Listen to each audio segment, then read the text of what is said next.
ஆக குறைஞ்ச ஒரு 130 140 வருடங்களுக்கு முன்பு கட்டப்பட்ட ஒரு பழைய வீடு. இந்த வீட்டை பார்த்தா தெரியும், இது இந்தியாவிலேருந்து நேரே கொண்டு வந்து கட்டினது.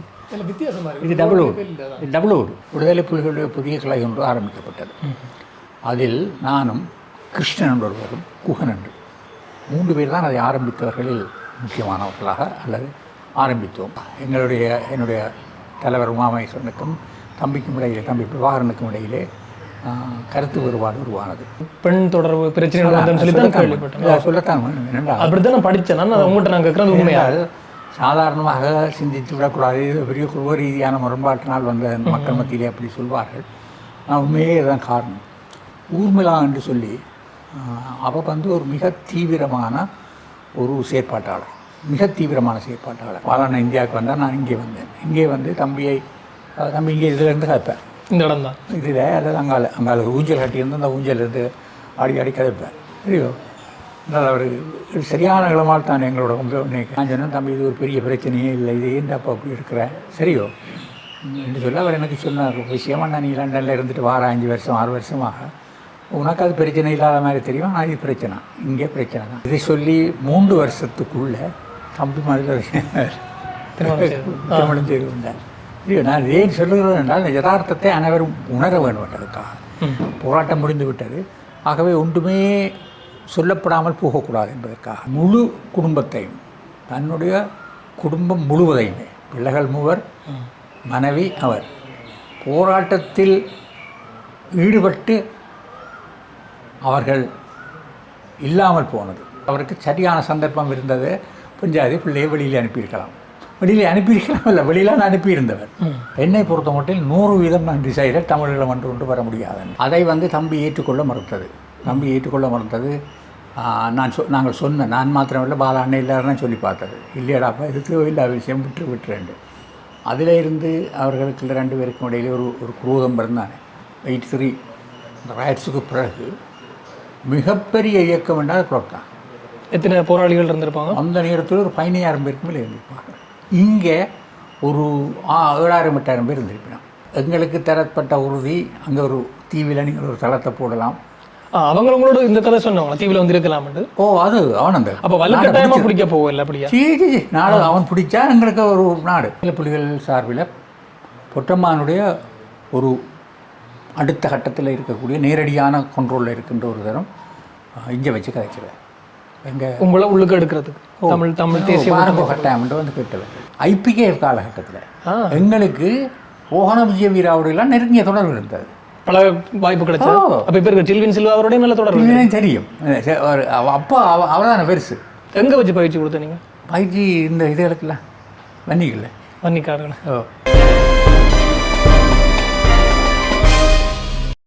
உறவுகளுக்கு வணக்கம். இன்றைக்கு பார்த்தீங்கன்னா ஒரு முன்னாள் விடுதலை இயக்கத்தினுடைய ஒரு தலைவரும் இப்போதைய அரசியல்வாதியுமாக இருக்கின்ற தர்மலிங்கம் சித்தார்த்தன் அவர்களை தான் இன்றைக்கு சந்திக்க போகின்றோம். அவரிடமும் இந்த அரசியல் கடந்த பல விடயங்கள், அவருடைய வாழ்க்கையினுடைய பல சுவாரஸ்யமான விடயங்கள் பற்றி இன்றைய தினம் பேச போகின்றோம். வாங்க, எங்களுக்காக அவரும் காத்து கொண்டிருக்கிறார். நிறைய விஷயங்கள் கேட்டு தெரிஞ்சு கொள்ளலாம். வாங்க போவோம். வணக்கம் ஐயா. வணக்கம். பாருங்க. வணக்கம். எப்படி இருக்கீங்க? நலமா இருக்கீங்களா? சௌக்கியமாக இருக்கும். சரி, நாங்கள் அரசியல் கடந்த நிறைய விஷயங்கள் பேச ஆசைப்படுறோம். இப்படி இந்த மறுபக்கம்ங்கிற நிகழ்ச்சி நிறைய பேர் எடுத்திருக்கிறோம். உங்கள்கிட்டையும் அரசியல் கடந்து அதுக்கு முதல்ல இந்த போராட்ட வரலாறு பற்றி தெரிஞ்சு கொள்ள விரும்புகிறோம். பேசலாம் தானே? பேசலாம், பேசுவோம். முதலாவது கேள்வி உங்கள்கிட்ட, இன்றைக்கும் இந்த அரசியலில் ஒரு இளமை துடிப்போடு செயற்பட்டு கொண்டிருக்கிறீங்க. பல முறை நாடாளுமன்ற உறுப்பினராக இருந்திருக்கிறீங்க. அதுக்கு மேல் போராட்ட இயக்கம் என்ற தலைவராக இப்போயும் செயற்பட்டு கொண்டிருக்கீங்க. இளைஞனாகவே செயற்பட்டு கொண்டிருக்கீங்க. ஒரு சுவாரஸ்யமான கேள்வியாக இருக்கிறேன், யார் இந்த தர்மலிங்கம் சித்தார்த்தன் அவர்கள்? முதலாவது விஷயம், இளைஞனாக செயற்படுறோன்றது ஒரு சரி மாதிரி எனக்கு தெரியல. என்ன காரணம்? நான் வயது போட்டுதான் எனக்கு. நான் இருக்கின்ற அரசியல் வாதிகளுக்குள் நானும் ஒரு மூத்த அரசியல்வாதி. அப்படி தெரியலே. அது ஒரு கொஞ்சம் என்ற உடம்பு கொஞ்சம் அப்படி இருக்குது நினைக்கிறேன். ஆனாலும் கொஞ்சம் கொஞ்சமாக முதுமை யாருக்கும் வரும் கட்டாயம் உண்டு. அடுத்தது, யார் இந்த சித்தார்த்தன் என்றால், நான் எனது தந்தையை பின்பற்றி மிக மிக நீண்ட காலம், ஏறக்குறைய என்னுடைய 10-11 வயதில் துவக்கம் அரசியலில் ஈடுபட்டு வருகிறேன். முன்னாள் நாடாளுமன்ற உறுப்பினர்? இல்லை, அப்பா. அவர் இதே தொகுதி, உடியூர் தொகுதியில் 21 வருடங்கள் தொடர்ந்து பாராளுமன்ற உறுப்பினராக இருந்தார். என்ன கட்சி சார்ந்து? தமிழர் கட்சி. தமிழர். பின்பு தமிழர் விடுதலை கூட்டணி 1960ஆம் ஆண்டு துவக்கம் 81 வரையும் 81 இவர்கள் இந்த தமிழரசு கட்சி அப்போது விடுதலை கூட்டணி அரசாங்கத்தில் அதாவது பாராளுமன்ற உறுப்பினராக இருப்பதில்லை ஏனென்றால் அது இந்த எக்ஸ்டெண்ட் பண்ணினது கூட பண்ணி கொண்டு வந்தபடியாக அதில் இருக்கக்கூடாது என்ற காரணத்துக்காக அவர்கள் சத்திய பிரமாணம் எடுக்க மறுத்து விட்டவர்கள். அது வரை இருந்தவர். அதுக்கு பிறகு அவர் தேர்தலில் போட்டியிடவில்லை. நான் நினைக்கின்றேன் அவர் பல தேர்தல்கள், பாராளுமன்ற தேர்தல் மாத்திரமல்ல, உள்ளூராட்சி தேர்தல்கள், வட்டார தேர்தல், ஷாமன், இப்படி பல தேர்தல்கள் போட்டியிட்டிருக்கிறார். அவர் எந்த தேர்தலும் தோல்வியடைந்ததாக என்னுடைய அறிவுக்கு தெரியலை. இந்த பகுதியிலே அவருக்கு ஒரு செல்வாக்கு இருந்திருக்கின்றது. அவரை பின்பற்றி முதலாவதாக நான் ஆரம்பித்தேன்னு சொன்னால் நான் நினைக்கின்றேன் 61ஆம் ஆண்டு சத்தியாகிரகம். அது ஒரு மிக பிரபல்யமான விஷயமாக இருந்தது. 61ஆம் ஆண்டு சத்தியாகிரகம். 61ஆம் ஆண்டு உங்களுக்கு எத்தனை வயசு? அப்போ 61ஆம் ஆண்டு பெரிய வயது இல்லை, அப்போ சின்ன வயது தான். 17-18 வயசு இருந்திருக்கும். அப்படி சொல்லுவேன், அதை விட குறைய தானே. சரியா? அப்போ எனக்கு ஒரு நியாயமான மாதிரி வயது. இப்போ எனக்கு அப்போ 13 வயது 14 வயது. ஓகே. அப்போ 61ஆம் ஆண்டு முதலாக அது ஒரு மிக பெரிய ஒரு விஷயம் என்னென்றால், அந்த சத்தியாகிரகம் செய்யப்பட்டதை நான் சுருக்கமாக சொல்வதென்றால், சிங்கள மாத்திரம் சட்டத்தை பண்டாரநாயக்க அவர் கொண்டு வந்து அதை அமல் நடத்தப்படவில்லை. பின்பு ஸ்ரீமாவோ பண்டாரநாயக்க அவர்கள் பிரதமராக வந்தவுடன் அதை அமுல் நடத்தப் போவதாக கூறி வடகிழக்கு எல்லாம் சிங்கள உத்தியோகத்தர்களை கச்சேரி சார்ந்த எல்லா அலுவலகங்களுக்கும் அனுப்புவதற்கு முயற்சித்தார். அப்போது கச்சேரியை முற்றுகையிட்டு தமிழரசு கட்சியின் தொண்டர்கள், தலைவர்கள் அந்த அவர்களுக்கு செல்லாமல் தடுத்து கொண்டிருந்தார்கள். இது பின்பு அவர்கள் இரவிலே வந்து விடுவார்கள் என்று அது இரவு போல் பகலாக கூட நடக்கப்பட்டது. இரவு பகலாக நடக்கப்பட்டு தொடர்ந்து ஒரு ஏறக்குறைய சரியாக 2.5 மாதம் அந்த சத்தியாகிரகம் தொடர்ந்து நடந்து வடகிழக்கு முழுமையாக அரச செயற்பாடுகள் எல்லாம் ஸ்தம்பித்திருந்த ஒரு நிலைமை. அந்த நிலையிலே பின்பு பலாத்காரமாக இவர்களை அந்த சத்தியாகிரகத்திலிருந்து எடுத்து தலைவர்கள் 60-70 பேர் அவர்களை கைது செய்து பனாகொடை முகாமிலே கொண்டு போய் மறியலில் வைத்து பனாகொடமாக போய் சத்தியாகிரகத்தில் அப்போ இந்த குண்டர்கள் எல்லாம் வந்து பிடிச்சி தடியடி நடத்தினதெல்லாம் அது ராவிலாக நடந்தேன். நான் ராவில போக சின்ன பையன் நினைப்ப போகலாது, பகலில் போவேன். அதில் நான் கேப்பனாம் வீட்டில் வந்து என்னை தந்தையை கைது செய்தார்கள். சுனாம் போலீஸ் நான் அந்த கைது செய்தார்கள் அந்த நேரத்தில்.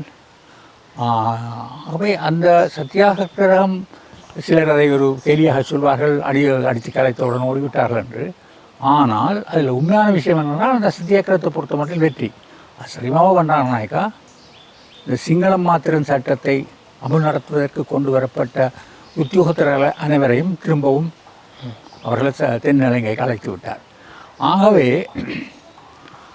அதுதான் நான் ஒரு முக்கியத்துவமான விஷயம் என்று சொல்லுகிறேன். அதுதான் ஒரு வடகிழக்கை பொறுத்த மட்டும் ஒரு பெரிய ஆரம்பமான ஒரு பெரிய போராட்டம். அதற்கு முன்பு ஸ்ரீ எதிர்ப்பு போராட்டம் இப்படியான விஷயங்கள் எல்லாம் நடந்திருக்கின்றது. இது மிகப்பெரிய தொகையான மக்களை உள்ளடக்கி நடத்தப்பட்ட ஒரு விஷயம். அதிலே தான் நான் பங்கு 14 வயது போராளி. அது அதன் பிறகு சிறிதாக கூடுதலாக தேர்தல் அரசியல், தந்தையாருடைய தேர்தல் அரசியல் அதுகளை பங்கு பற்றி இதற்குரிய நான் நினைக்கிறேன் 70களில் மிக ஆரம்பங்களில் இந்த பல்கலைக்கழக அனுமதிக்கு தமிழ் மாணவர்கள் என்றால் கூடுதலான புள்ளி, சிங்கள மாணவர்கள் குறைய புள்ளி, இப்படியானது வருகின்ற போது இங்கே அது சிறிதாக மாணவர்கள் மத்தியிலே மிக பெரிதாக இந்த போராட்டங்கள் ஆரம்பித்து அதிலே இருந்தால் அதற்குரிய ஆயுத போராட்டம் ஆரம்பம். அதிலே முக்கியமாக ஆரம்ப போராளி என்று சொன்னால் நான் நினைக்கின்றேன் அது இப்படியானதிலே அது சிவகுமார், உரும்புராய் சிவகுமார் தான் முதலாக தற்கொலை போராளியாக இருந்ததும் அவர் தான். உரும்புராய் சிவகுமார் அவருடைய சிலை இப்போதும் உரும்புராய் சந்தியில் இருக்கின்றது. அவரோட பழகிறதுக்கான வாய்ப்புகள் கிடைச்சாங்க. அவரோட தாராளமாக பழகி இருக்கின்றேன், அவரை தெரியும். ஏறக்குறைய பழைய போராளிகள், பழைய போராளி தலைவர்கள் அது யாராக இருந்தாலும் தம்பியாக இருந்தால் என்ன, அல்லது பத்மநாபாவாக இருந்தால் என்ன, அல்லது வேறு மற்ற அனைத்து போராளிகளும் சோகுமாராக இருந்தால் என்ன, அனைவரையும் நேரடியாக மிக நெருக்கமாக பழகிற தன்மை. ஆனால் நான் விடுதலை புலிகள் தான் ஆயுத போராட்டம் என்று வருகின்ற போது முதலாவதாக அவர்களுடன் தான் செயல்பாடு. நான் ஆயுத போராட்டத்தில் இருக்கவில்லை, ஆனால் என்னுடைய தந்தையாருடைய அந்த இடம் எனக்கு வசதியாக இருந்தது, போராளிகளுக்கும் வசதியாக இருந்தது. அதை இரண்டால் அதிகமாக இப்போ நான் யாரையாவது கூட்டிக் கொண்டு விட வேணும்னா தந்தையுடைய காரில் கொண்டு விட்டுட்டு வரலாம், அதை மறைக்க மாட்டார்கள் அந்த நேரத்தில். இப்படியான செயற்பாடுகள் இதிலே நான் அங்கே இருந்து அப்போது ஒரு விடுதலை புலிகள் இருக்கின்ற போது 75 74 75 நீங்கள் அறிந்திருப்பீர்களோ தெரியவில்லை, அன்றாயபுரம் ஜெயிலில் இருந்து 4 பேர் தப்பி வந்தார்கள். படிச்சிருக்காங்க. அதிலே செட்டி தனபாலசிங்கம், பத்மநாபா, இப்படி பத்மநாதன், இந்த பத்மநாபா இல்லை, பத்மநாதன், அப்படி 4 பேர் தப்பி வந்தார்கள். அதிலே 2 இங்கே வந்து சேர்ந்தார்கள். அவர்கள் 2 இங்கே தான் இடங்கள் கொடுத்து உங்களோட விடலாம். இல்லை யாழ்ப்பாணம் இல்லை, இங்கே இந்த பகுதியா அவர்கள் யாழ்ப்பாணம் தான் வந்தார். எங்கள் வீட்டில் எல்லாம் வெளியிலே நான் சொல்லிக்கலையே அரேஞ்ச் பண்ணேன். அது அவர் இந்த கைது செய்யப்படுகின்ற நிலைமை ஒன்று வந்தது செட்டி தனபாலசிங்கத்துக்கு. அப்போது அவர் கைது செய்யப்பட்டு சில விஷயங்களை சொல்ல துவங்கிவிட்டார். அப்போ போலீஸ் ஸ்டேஷனில் இருந்த சிலர் எனக்கு இல்லை, என்னுடைய தந்தையாருக்கு அந்த அதை சொன்னார்கள், உங்களுடைய மகன்ற பெயரும் சொல்லுகிறார்கள். அத்துடன் நான் அப்போது கட்டாயமாக கைது செய்வார்கள் என்று தெரியும். ஆகவே நான் வெளியில் லண்டனுக்கு போயிட்டேன். லண்டனில் போய்ட்டு அங்கே இருந்தேன்னா அங்கே போய் ஐசிஎம்ஐ செய்து அங்கு படுத்து கொண்டிருக்கின்ற போது என்னுடன் இங்கே தனியாக செய்கிறத தானே கந்தரோட இருந்த சிலர் கைது செய்யப்பட்டார்கள். அவர்களுடைய இந்த வெளியில் வந்திருந்தோம்.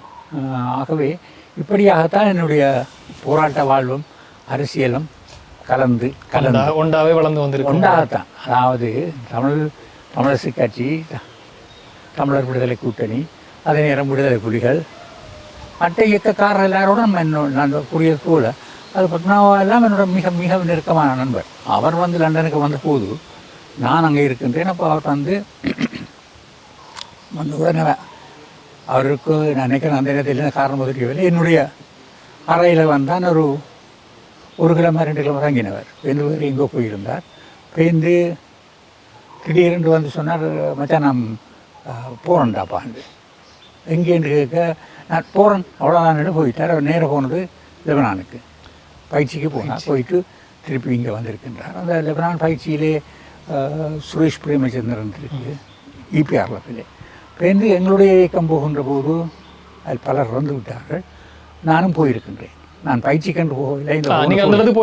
விடுதலை போராட்ட இயக்கங்கள், பலஸ்தீன விடுதலை போராட்டம் அதானோ. அப்போ நான் அங்கே அடிக்கடி போயிருக்கிறேன். ஏனென்றால் அதிகமாக அந்த எங்களுடைய தோழர்களை பார்ப்பதற்கு போகின்ற போது ஒரு கிழமை கணக்காக அனுப்பேன். 2 கிழமை 3 கிழமை அவர்களுடைய முகாம்களில் தாங்கி அனுப்பேன். ஆகவே சிறுக தெரியும் எனக்கு. இப்போ அந்த இதில் வந்து என்ன மொழி, இப்போ தொடர்பாடலுக்கு நீங்கள் என்ன மொழியை பயன்படுத்த? ஆங்கிலம் அவங்களுக்கு தெரியும், பலருக்கு தெரியும் ஆங்கிலம் அல்லது அரபிக், அல்லது எங்களுடைய தோழர்கள் சிலர் பழகிவிட்டார்கள் அரபிக். அவர்கள் டிரான்ஸ்லேட் பண்ணுவாங்க. நீங்களும் கதைப்பீங்களா? இல்லை சும்மா கொஞ்சம் அங்கே இருக்க பழகினது. 1 2 என்ன தெரியும், அப்படி வாகத்தேத்தினம் தலாத்திய இதுகள் தெரியும். ஒழிய எனக்கு மறுபடி அரபிக் தெரிகிறதுக்கு நியாயமே இல்லை தான். நான் அப்படி நீண்ட காலம் நிற்கவில்லை. ஆனால் நின்று அந்த யுத்தம் நடக்கின்ற போது அதுக்குள்ள எல்லாம் நின்றேன். எங்களுடைய தோழர்கள் பலர் நின்றார்கள். இப்படியாகத்தான் என்னுடைய இந்த அரசியல், அதாவது சாத்வீக போராட்டமும் கலந்த ஒரு வாழ்க்கையாகத்தான் கூடுதலாக இருந்தது. பார்த்தா பழங்காலத்து வீடு மாதிரி இருக்கு. வீட்டை பார்க்க பல வரலாறுகள் சொல்லுது. அது 130 140 வருடங்களுக்கு முன்பு கட்டப்பட்ட ஒரு பழைய வீடு. இந்த ஓட்டை பார்த்தா தெரியும். இது இந்தியாவிலேருந்து நேரே கொண்டு வந்து இங்கே கட்டினது. இது டபுள் ஓடு மேலே கொண்டு கீழே கொண்டு. இது ஒரு கூலிங் ஓடுன்னு சொல்லுவாங்க. இது வந்து இந்த ஓட்டில் அடிச்சிருக்கு 1838 42. இந்த ஓட்டிலேயே அதை போட்டுருக்கு. அப்படி இருக்கு, கற்பழுக்கு இல்லாமல் இருக்குது. ஆனால் இனி கலட்டுனா திருப்பி போடலாம். ஏன்னா அந்த ஓட்டுக்கு மேலே தான் அந்த மண் இதில் தான் இந்த கொழுவுறது. அதெல்லாம் இப்போ கரைஞ்சிருக்குமல்லோ. அப்பா பற்றி கொஞ்சம் நாங்கள் நிறைய கேள்விப்படுவோம். அப்பா பற்றி சொன்னால் இந்த ஆசிரியர் கலாசாலையிலிருந்து அந்த காணி இந்த காணின்னு பார்த்தால் அப்பாவோட பேரை தான் சொல்கிறாங்க. அப்பா எனக்கு காணிகள் கணக்காக இருந்தது. பண்ணையார் வரம்பல் என்ன அப்போ இஞ்சி அப்படி கிடையாதா? அது காணிகள் கணக்காக இருந்தது. அவர் கணக்கு கொடுத்துருக்கார். இந்த கொலிஜ் வெரிஃபிகேஷனுக்கு காணி கொடுத்தது நான், அக்காவும் நானும் தான். நீங்கள் கொடுத்தது? நானும் அக்காவும். அதில் ஒரு 230 பரப்பு அது கொடுத்தா. அது நம்மெல்லாம் கொடுத்தோம் 2000ஆம் ஆண்டு. அண்மை 2000ஆம் ஆண்டு. கோப்பாயிரத்தை சொல்கிறீங்க? கோப்பாய் பல்கலைக்கழகத்துக்கும் காணி கொடுத்தீங்களா? இல்லை, அது உண்மை இல்லை. இந்த பூங்கா இவர் தான் கொடுத்தோம், டாக்டர் சுப்பிரமணியம். எந்த பூங்கா? யாழ்ப்பாணத்திற்கு பழைய சுப்பிரமணியம் பூங்கா. அது இவற்றை பேர்லாம் இருக்கு. அதுதான் இவற்றை பேர்லாம் இருக்குது. அது கூட தாத்தா தான். இவற்றே அப்பாண்ட தமையன். உங்களோட அப்பாட தமையன். அப்பாண்ட தமையன். இது அப்பா. அது காமராஜர். அதான் நான் பார்த்துறாங்க. நடுவில் காமராஜர். இவர் இந்தியாவுக்கு போனே தரவில் சந்திக்க இவர் ஜனார்த்தனம் உண்டு. இப்போ அவர் மாணவர் பேரவை, உலக மாணவர் பேரவைன்ற தலைவராக இருந்தவர். அவர் இந்த தமிழ் எங்களுடைய போராட்டங்களில் மிக மிக தீவிரமாக அந்த காலத்தில், இவன் ஆயுத போராட்ட காலங்களிலும் அவர் எல்லாருக்கும் உதவி செய்யவர் இந்தியாவுக்கு போகிறவைக்கு. அதோட அமுதன் தரவழியோட வலு ஒற்றுமையாக என்னுடைய தந்த தரவழியோட வலு ஈடுபாட்டுடன் வேலை செய்தவர். 74ஆம் ஆண்டு நடைபெற்ற தமிழராட்சி மாநாட்டுக்கு இவர் வந்திருக்கிறார் என்ற அந்த அந்த அந்த கலவரத்தில் தான் ஏறக்குறைய கலவரம் துவங்கினது. அவர் பேச போகிறாருண்டு. அவரை பேருந்து பேசுகிறதுக்கும் அவருக்கு சான்சர் கிடைக்கல. காமராஜர் அவரோட தொடர்பு என்ன மாதிரி? காமராஜர் என்றால் அதை தெரிந்தார். இவர் ஒரு எம்பியாக போயிருப்பார். ஒரு அந்த ரீதியில் அவர்களெல்லாம் அப்போ தீவிரமாக எங்களுடைய கொள்கைகளோட கோஸோட நின்றாக்கள் இல்லைத்தானே. அப்படி ஒரு நிற்கவே இல்லை இந்தியாவில் ஏறக்குறைய. ஆனால் அமுதன்ற காலத்தில் கொஞ்சமாக இந்திரா காந்தி இந்த 83 ரைட்ஸுக்கு பிறகு இந்தியாவில் சிபியு காமன்வெல்த் பார்லிமெண்ட்ரி யூனியன் கூட்டம் நடந்தது உடனடியாக. அப்போ இந்திரா காந்தி இதுக்கண்டு அமுதனரை அதில் ஒரு டின்னர் வைப்பினம் தானே, ஒரு பிரைம் மினிஸ்டர்ன்ற ரீதியில் வச்சதுக்கு அவரை இன்வைட் பண்ணி அதுக்குள்ளே விட்டவர். வேறு ஒன்றும் விட்டவர். அவர் போய் அந்த தலைவர்களுடன் கலந்து எங்களுடைய பிரச்சனைகளை எடுத்து சொல்வார் என்ற நம்பிக்கையில், அவ்வளோ தெளிவான நம்பிக்கை அவரில் இருந்தது அமுதலிங்கத்தாரில்.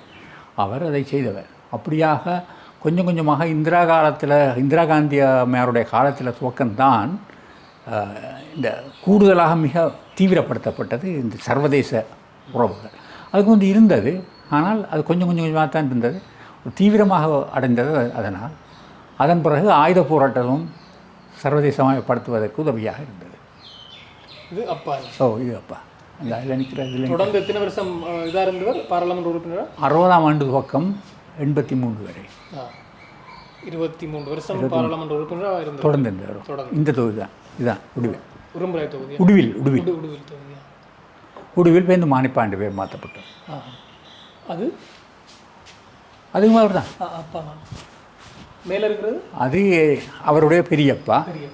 அவர் தான் டாக்டர் சுப்பிரமணியம் என்று சொல்லி இந்த சுப்பிரமணியம் பூங்கா அப்படி அதில் சில உதாரணத்துக்கு இந்த கோப்பாய் இப்போதுக்கு என்ன கொலிஜ் வெரிஃபிகேஷன் அது அந்த காணி அவர் இவருக்கு கொடுத்தது. இவர் எங்களுக்கு 2 பேருக்கு நாங்கள் கொடுத்தது. இவர் கந்தையா வாத்தியாயர். இவர் தான் ஸ்கந்த உருதய கல்வின்ற ஃபவுண்டர். இவர் தான் உருவாக்கி அந்த பள்ளிக்கூடம் இவற்றை காணிக்கலாம் இருக்கு. அப்படியா? அப்போ அதுவும் உங்களோட காணி தான். இப்போ உரிமை கோராட்டு முடியாது. எனக்கு ஒரு இல்லையோ நீங்கள் கொடுத்துருக்குறீங்க. உரிமை கோரெலாம் ஒப்பந்தா அவர் இனிமேல் பள்ளிக்கூடம் நடக்காண்டு க்ளோஸ் பண்ணால் அது ஆட்டோமேட்டிக்காக எங்களுக்கு வர வேண்டாம். அந்த ஒப்பந்தத்தில் எழுதப்பட்டிருக்குது. அப்படி தான் எழுதப்பட்டிருக்கு. எல்லா பள்ளிக்கூடம் எங்களை மாத்திரம் இல்லை, எல்லாம் ப்ரைவேட் ஸ்கூல் தானே கூட. சும்மா ஒரு அந்த நேரத்துக்கு இப்போவோ இல்லை, இப்போ கவர்மெண்ட் ஸ்கூல் தானே. இது மிக முக்கியமான நபர் அரஃபாட். பிஎல்ஓ தலைவராக இருந்தவர் ஜசீர் அரஃபாட். அவரை சந்திரிகாவுடைய காலத்தில் அவர் இங்கே ஒரு ஸ்டேட் விசிட் வந்தவர். அப்பா சந்திரிகா அவர்கள் ஒரு டின்னர் இரவு பூசண விருந்து கொடுத்த போது நான் அப்போது பாராளுமன்ற உறுப்பினராக அப்போது தான் போயிருந்தேன். அந்த 94 பீரியடில் அவள் என்னையும் அதை கலைத்திருந்தால் அப்போது அவரை சந்தித்து கதைத்த போது எடுத்த படம். இந்த விடுதலை போராட்ட இயக்கத்தோட நீங்களும் சேர்ந்து பயணிச்சிருக்கீங்களா? தொடக்கத்தில் அவர்களோட மிக நெருக்கமான தொடர்பு இருந்தது. ஆனால் அவரை முதல் கண்டது நான் இதில் தான். அவர் விடுதலை ஜசீர் அரபாத் அவருடைய விடுதலை இயக்கத்தின் பேர் ஃபட்டா. ஓ, ஆனால் பொதுவாக PLOன்னு சொல்லிக்கொள்வது அதுக்குத்தான் அது எல்லாம் சேர்ந்தது. அதுக்குத்தான் இவர் தலைவராக இருந்தவர். நாங்கள் எங்களுடைய தோழர்கள் பயிற்றப்பட்டது PFLP, popular front for liberation of Palestine என்று டாக்டர் ஹபாஷ் அவர் தான் அதுக்கு தலைவராக இருந்தவர். இப்போ அந்த இயக்கம் இருக்கா? அது கன இயக்கங்கள் எல்லாம் போயிடுது. ஹமாஸ் தான் எல்லாம் ஹமாஷா ரேவி எல்லாம் எல்லாம் அப்போ இருந்தவர்கள் எல்லாம் கனவர் இல்லாமல் போயிட்டு அதுக்குள்ளே இருந்தார்கள் ஹமாஸுக்கு தலைமை தாங்கி இருக்கிறாங்களா? எனக்கு உண்மையாக சரியா சொல்ல மாட்டேன், நான் தெரியாது. வேறு என்ன போராட்ட இயக்கங்கள் விடுதலை இயக்கங்களோட உங்களுக்கு தொடர்பு இருந்தது? நேரடியாக விடுதலை இயக்கங்கள் இல்லாவிட்டாலும் நாடுகள் பலவற்றுடன் தொடர்பு. நான் கூறியது போல் அல்ஜீரியா, லிபியா இப்படியான இடங்களுக்கெல்லாம் நானும் போயிருக்கிறேன். கியூபாவெல்லாம் போயிருக்கிறேங்க? கியூபாவுக்கு நான் போவேன், தொடர்பு இருந்தது. அடுத்து உங்களோட மிக முக்கியமான கேள்வின்னு சொன்னால் புதிய புலிகள் பின்னர் விடுதலை புலிகள். ஆனால் இதில் உங்களோட பங்களிப்பு இருந்ததுன்னு சொல்லி நான் ஒரு நூலில் படித்தேன். புலிகள் பிளவின் போதும் அதை இணைக்கிறதுல செயற்பட்டிருக்கிறீங்க. புலிகள் தொடக்க கால உறுப்பினர்களோடையும் நீங்கள் மிக நெருக்கமாக இருந்திருப்பீங்க. அந்த அனுபவம் எப்படி இருந்தது? அதை பற்றி கொஞ்சம். புதிய புலிகள் ஆரம்பிக்கப்பட்டு அதிலே தலைவராக இருந்தது முதல் தலைவராக இருந்தது நான் கூறிய இந்த செட்டி தனபாலசிங்கம் தான். ஆரம்பத்தில் கூறியவர். தம்பியும் அப்போது அதிலே செயல்பட்டு கொண்டிருந்தார். பிற்பட்ட காலத்தில் அதை ஒரு கட்டமைப்பாக அமைக்க வேண்டும் என்ற எண்ணம் உருவான போது அதற்கு தேற்ற ஒரு தலைவரை, ஏனென்றால் அது ஒரு அப்போது எல்லார் மத்தியிலுமே இருந்த அபிப்பிராயம் ஒரு கல்வி கற்றவர், ஆங்கிலம் பேச தெரிகிறவர், சிங்களம் பேச தெரிந்தவர் இருப்பது நல்லது என்ற ஒரு அபிப்பிராயம் இருந்தது. அது மாத்திரமல்ல, வேறு காரணங்கள் அவர் தமிழ் தேசியத்திலே பற்றுள்ளவராக துணிந்தவராக இருக்க வேண்டும் என்ற எண்ணங்கள் இருந்தபடியால் தம்பி எல்லாருமாக விரும்பி அவர்கள் உமாமகேஸ்வரன் அவர்கள் அப்போது சேவையராக இருந்தவர். அவரை சிறுக தமிழீழ விடுதலை புலிகள் உருவாக்கப்பட்ட போது அவர்தான் தமிழீழ விடுதலை புலிகளின் முதலாவது தலைவராக தேர்ந்தெடுக்கப்பட்டார். அந்த நேரம் நீங்களும் இருந்தீங்களா? அந்த நேரத்தில் இருந்து நான் மத்தியில் சும்மா சப்போர்ட்டர்னா ஆதரவாளர்கள், சின்ன சின்ன உதவிகள், ஆதரவு. அப்போது அவர் தெரிவு செய்யப்பட்டார். உமாமகேஸ்வரன் அவர்கள் தம்பி இராணுவ ரீதியான ஒரு தலைவராகவும் இருந்தார். உமாமகேஸ்வரன் விடுதலை புலிகளுக்குள் வந்தது மிக நீண்ட காலமாக யாருக்குமே தெரியாது. அவர் இயங்கிக் கொண்டிருந்தவர் கிட்டத்தட்ட தமிழ் GLF-னுடைய இளைஞர் அணியினுடைய கொழும்பு கலை செயலாளர் என்ற ரீதியில் இயங்குகின்ற மாதிரி தான் அவர் இயங்கிக் கொண்டிருந்தவர். அப்படியாக இயங்கிக் கொண்டிருந்த காலகட்டத்திலே தான் ஏதோ ஒரு கனகரட்னம் கொலை நடைபெற்ற போது அந்த இடத்திலே அவர் நின்றிருக்கின்றார். உமாமகேஸ்வரன் அவர்கள் தம்பி தான் அந்த ஆபரேஷனை கேரி அவுட் பண்ணவர். இவர் 2 பேருமாகத்தான் அதில் நின்றிருக்கின்றார்கள். இவரை ராயதுரை, பழைய பாராளுமன்ற உறுப்பினர் ராயாதுரை அடையாளம் கண்டு அவர் கூறிவிட்டார் உமாமகேஸ்வரன் அந்த இடத்திலே நின்ற வேண்டும். இது எங்கே நடந்தது இந்த கொலை? கொழும்புல என்று கூறிவிட்டார். அதன் பிறகுதான் இவரையும் தேடப்படுகின்ற ஒரு நபராக தம்பி ஏலவே இருந்தவர் இவர் உமாமகேஸ்வரன் தேடப்படுகின்ற ஒரு நபராக உருவாகி அதன் பிறகுதான் பலருக்கு தெரிய வந்தது அவர் விடுதலை புலிகளில் ஒரு முக்கியமான தலைவராக அன்று இருக்கின்றார் என்று. இப்போது நான் இந்த பிரச்சனைக்கு பிறகு, நான் கூறிய பிரச்சனைக்கு பிறகு நான் லண்டன் சென்றிருந்தேன். லண்டனிலே புதிய பிரான்ச் கிளை, விடுதலை புலிகளுடைய புதிய கிளை ஒன்று ஆரம்பிக்கப்பட்டது. அதில் நானும் கிருஷ்ணன் ஒருவரும் குகன் என்று 3 பேர் தான் அதை ஆரம்பித்தவர்களில் முக்கியமானவர்களாக அல்லது ஆரம்பித்தோம். ஆரம்பித்து அந்த கிளைகளை சிறு சிறுதாக அந்த கிளையாக தான் முதலாவது விடுதலை புலிகளின் வெளிநாட்டு கிளை ஒன்று. அதன் பிறகு தான் பால அண்ணர் எங்களுடன் இணைந்து கொண்டார். அதுவும் விடுதலை புலிகள் பேரோட இருந்தது, வேறு பேரோட வச்சு இல்லை, அந்த விடுதலை புலிகள் பேரோடு. நாங்கள் அதற்கு முன்பு சும்மா என்ன ஈழ விடுதலை இயக்கம் இன்னொன்று ஒரு பேரில் ஈழ விடுதலை இயக்கம் இல்லை, இன்னொரு பேரில் இயங்கி கொண்டிருந்தாங்க. அது சும்மா அங்கே உள்ளூர் லண்டன் உள்ளூர் அமைப்பாக இயங்கி கொண்டிருந்தோம். நாங்கள் சிறுசாக பாலாண்ணையும் நாங்கள் போய் கதைத்து அவரும் விரும்பி வந்திருந்தார். ஆகவே அதன் பிறகு பல டாக்குமெண்ட்ஸ் துண்டு பிரசனங்கள் என்று சொல்லுவோம் தமிழில், பல விஷயங்களை கொண்டு கியூபாவிலே நடைபெற்ற ஒரு மாநாட்டுக்கு 4 மொழிகளில் அச்சிட்டு கொடுக்கப்பட்டது. எங்களுடைய போராட்டம், விடுதலை புலிகள் சம்பந்தமான விஷயம், போராட்டம் சம்பந்தமான விஷயம், அந்த கியூபாவில் நடைபெறும் அந்த இளைஞர்கள் மாநாடு, அந்த மாநாட்டிலே கொண்டு சென்று கொடுக்கப்பட்டது. இப்படியாக அதை பாலானுடைய மரபு விடுதலை புலிகளை தத்துவார்த்த ரீதியாக உயர்த்தி கொண்டு கொஞ்சம் கொஞ்சமாக உயர்த்தி கொண்டு வந்தது. தத்துவார்த்த ரீதியாக பாலானருடைய மரபு உயர்த்தி கொண்டு வந்தது. அந்த நேரத்திலே பாலாண்ணா இந்தியாவுக்கும் வருவார். அடிக்கடி இந்த விடுதலை புலி இயக்க உறுப்பினர்களுக்கு வகுப்புகள் அல்லது எடுத்துக்கொண்டிருப்பார், அரசியல் வகுப்புகள். அந்த நேரத்திலே தான் ஒரு பிரச்சனை உருவாகி என்னுடைய தலைவர் உமாமகேஸ்வரனுக்கும் தம்பிக்கும் இடையிலே, தம்பி பிரபாகரனுக்கும் இடையிலே கருத்து வேறுபாடு உருவானது. அது அந்த கருத்து வேறுபாடு மிக தீவிரமாக இல்லை. என்ன காரணம் அந்த இடத்துல கருத்து வேறுபாடு காரணம் என்ன?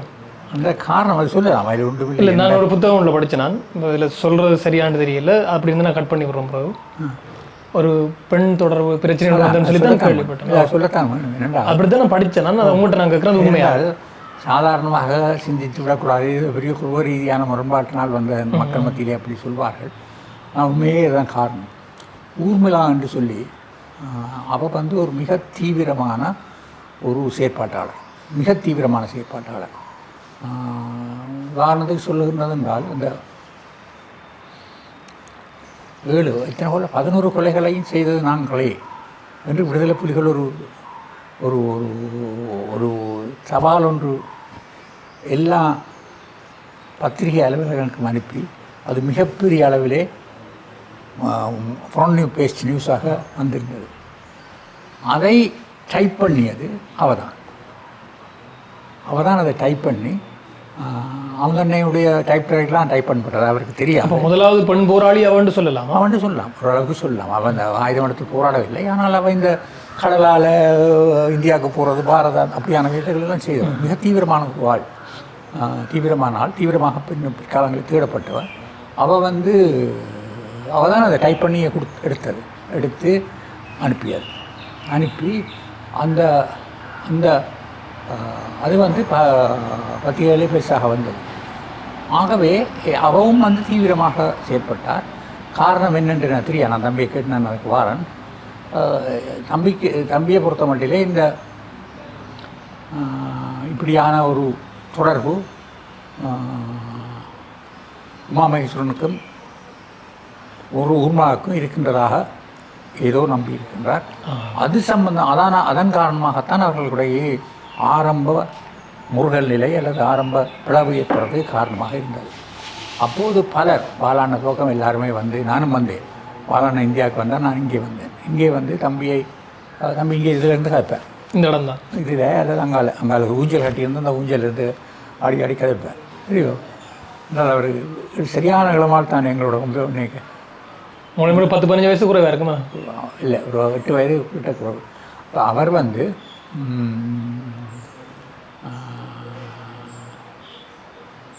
அவர் இங்கே அதை பற்றி கதைக்கும், நீண்ட நேரம் கதைக்கும். அவர் மாத்திரமல்ல, நாகராஜாவாத்தி, இப்படி பலர். அது அப்போது பல பிரிவுகள், பல பிரச்சனைகள் இருந்தது. எல்லாம் சம்பந்தமாக கருத்து நான் தம்பிக்கு ஒரு விஷயத்தை சொன்னேன். என்ன பொறுத்தவரை இதை நம்பலை, அவர்களும் இல்லை என்கிறார்கள். எல்லாம் நாங்கள் இது ஒரு பெருசாக்கி ஏதோ ஆரம்பமே விடுதலை புலிகளுக்குள் இப்படியான பிரச்சனைகள் இருக்கிற மாதிரி காட்ட வேண்டிய தேவையும் இல்லை. அது உமக்குன்னு தெரியாது. நான் தம்பிக்கு சொன்ன விஷயம். இது சும்மா ஒரு கேள்வி செவியும் தானே. அதை வைத்துக்கொண்டு நாங்கள் ஒரு அப்போது அங்கத்தவர்கள் மிக குறைவாக இருந்தாலும் பேரளவிலே ஒரு மிகப்பெரிய இயக்கமாக இருந்தது விடுதலை புலிகள். அங்கத்தவர்கள் ஒரு அப்போ இன்னும் 25 பேர் இருந்துக்கணும். செயற்பாடு கூட. ஆகவே நாங்கள் அதை குழப்பி விடக்கூடாது, சிறு சிறாக கட்டி எடுக்க வேண்டும் என்ற ரீதியிலே கூறியபோது அவர் சொன்னார், இல்லையானா இதில் மோரல் பிரச்சனை, மோரல் என்று தமிழ் என்ன சொன்னார். சரி, ஒன்று இருக்கின்றது, இதை நாங்கள் அக்செப்ட் பண்ண முடியாது என்று சொல்லி கொண்டிருந்து நான் சொன்னேன், தம்பி இது ஒரு பெரிய பிரச்சனையே இல்லை, இது ஏன் அப்போ அப்படி இருக்கிறேன் சரியோ என்று சொல்ல அவர் எனக்கு சொன்னார் விஷயமா, நான் நீ லண்டனில் இருந்துட்டு வார 5 வருஷம் 6 வருஷமாக உனக்கு அது பிரச்சனை இல்லாத மாதிரி தெரியும், ஆனால் இது பிரச்சனை இங்கே பிரச்சனை தான் என்று சொல்லி அதில் அந்த உறவு வந்தது. இது 83ஆம் ஆண்டில் அந்த EPRல செய்த சத்தியாகிரகம் தான் போராட்டம் அதில் வந்து மதிவதனியும் பங்கு பெற்றிருந்தா இதை சொல்லி 3 வருஷத்துக்குள்ளே தம்பி மதிவதனி திருமணம் செய்து கொண்டார். நான் ஏன் சொல்லுகிறேன் என்றால் யதார்த்தத்தை அனைவரும் உணர வேண்டுமென்றதுக்காக. போராட்டம் முடிந்து விட்டது, ஆகவே ஒன்றுமே சொல்லப்படாமல் போகக்கூடாது என்பதற்காக திருமணம் செய்ததை நான் 2 வரையும் கூட சொல்லலை சரியோ. ஆகவே அப்புறம் அது மாத்திரமல்ல, என்னுடைய அறிவுக்கு முழு குடும்பத்தையும் தன்னுடைய குடும்பம் முழுவதையுமே பிள்ளைகள் 3 மனைவி அவர் போராட்டத்தில் ஈடுபட்டு அவர்கள் இல்லாமல் போனது, அவருடைய வாழ்க்கைகள் முழுமையாக அழிக்கப்பட்டது. நான் நினைக்கிறேன் இந்த ஒரு குடும்பத்திலே தான் இருக்கும். வேறு குடும்பங்கள் இருக்குது, நான் தலைவர்களுடைய குடும்பத்தில் முழுமையாக, ஏனென்றால் அவருக்கு சரியான சந்தர்ப்பம் இருந்தது.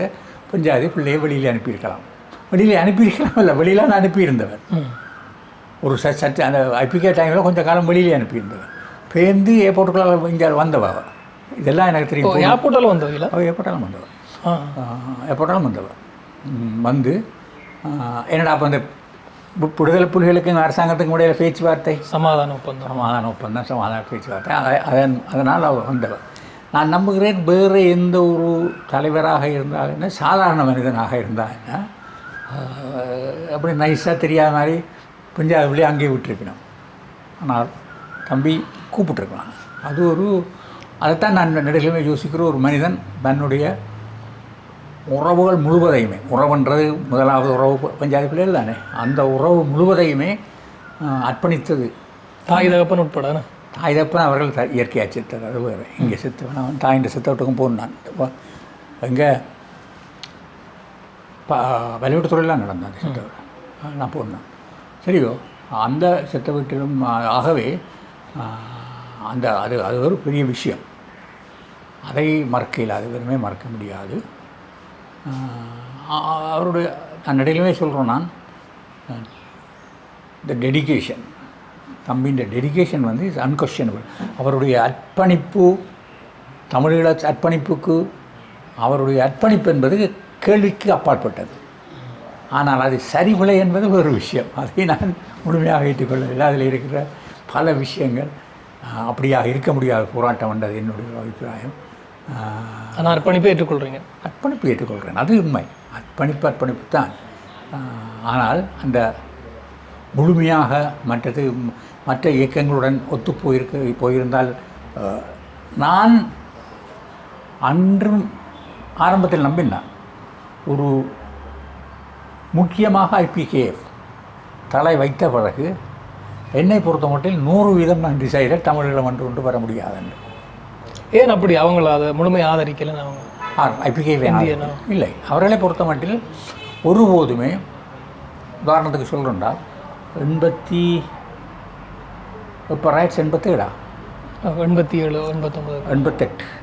88 அளவிலே ரைட்ஸ் முடிஞ்ச ஒரு கையோடு நான் இந்தியாவுக்கு போன போது டெல்லியிலே பார்த்த சாரதி என்று ஒரு இருந்தவர். இந்த பின்புக்கு இருந்த பார்சாரதி அல்ல, முன்னாள் இந்திரா காந்தியினுடைய அட்வைசராக இருந்தவர், இன்னொரு பார்சாரதி. அவருக்கும் என்னுடைய தந்தைக்கும் இடையிலே அந்த இந்திய பாகிஸ்தானிய யுத்த காலங்களில் ஒரு உறவை இருந்தது. அப்போ அவர் என்னை நான் போய் கேட்டால் இப்போ சந்தித்து கொள்வார். அப்போது எனக்கு ஒரு விஷயத்தை சொன்னார், சித்தார்த்தன், நான் உனக்கு ஒரு விஷயத்தை சொல்கிறேன், நீ உங்களோட காங்கிரஸுக்கும் சொல்லுங்கோ, உங்களுடைய இயக்கத்திலையும் சொல்லுங்கோ, இந்தியா எந்த சந்தர்ப்பத்திலும் ஒரு தனிநாடு வாரதை ஏற்றுக்கொள்ளாது. அதுக்கு என்ன காரணம் இருக்கும்? அவர்களுக்கு இருக்கின்ற காரணம் தமிழ்நாடு. இங்கே கொண்டு வந்து அங்கே கொண்டு கேட்பாங்கன்ற பயம். கேட்பாங்க மாத்திரமில்லை, நாங்கள் கொஞ்சம் எங்களை குணமாக கொடுத்தாங்க, கொஞ்சம் கொஞ்சமாக அங்கால பிடிச்சி போட்டுருவோம்னு பயம் இருந்தது. முடிச்சு போடுவோம்னு தெரியும். ஆகவே இப்போ உதாரணத்தில் பார்த்தீங்கன்னா தமிழ்நாட்டில் நாங்கள் ஒன்றுமில்லாமல், அதாவது இயக்கங்களாக இருந்தபோது ஒவ்வொரு இயக்கத்தை ஒவ்வொரு கட்சி பிடிச்சி வச்சுருக்கும். அதனால் பெரிய குளறுபடிகள் வந்திருக்கு, பல குளறுபடி வந்திருக்கு. சரியோ, ஒவ்வொரு தடவை ஒரு கட்சியை பிடிச்சி வச்சுக்கொண்டு குளறுபடி. ஆரம்பத்தில் எம்ஜிஆர் அவர்களுடனும் மிக நெருக்கமாக இருந்தவர் எங்களுடைய தலைவர். ஆனால் பின்பு கொஞ்சம் கொஞ்சமாக தம்பியினுடைய செயற்பாடுகள், ஆயுத ரீதியான செயற்பாடு அவருக்கு பிடிச்சி கொண்டிருக்கேன் நினைக்கிறேன். அந்த அடிப்படையிலே இவர் தம்பியினுடைய மறது எங்களுடைய தலைவரில் ஒரு குணம் இருந்தது. அவர் எவரையுமே சென்று ஒரு அளவுக்கு மீறி அவரை வர்ஷிப் செய்ய மாட்டார். அது அவர்களுக்கு பிடிக்காது. இந்தியாவில் இருக்கிற எந்த தலைவருக்கும் பிடிக்காது. அவர்கள் எல்லாரையும் வர்ஷிப் பண்ணணும், ஒரு காலில் தொட்டு கும்பிட வேண்டும். அதுதான் அவர்களுக்கு பிடிக்கும். அது அவருடைய பழக்கம். அதை நான் பிழை சரி சொல்லவில்லை.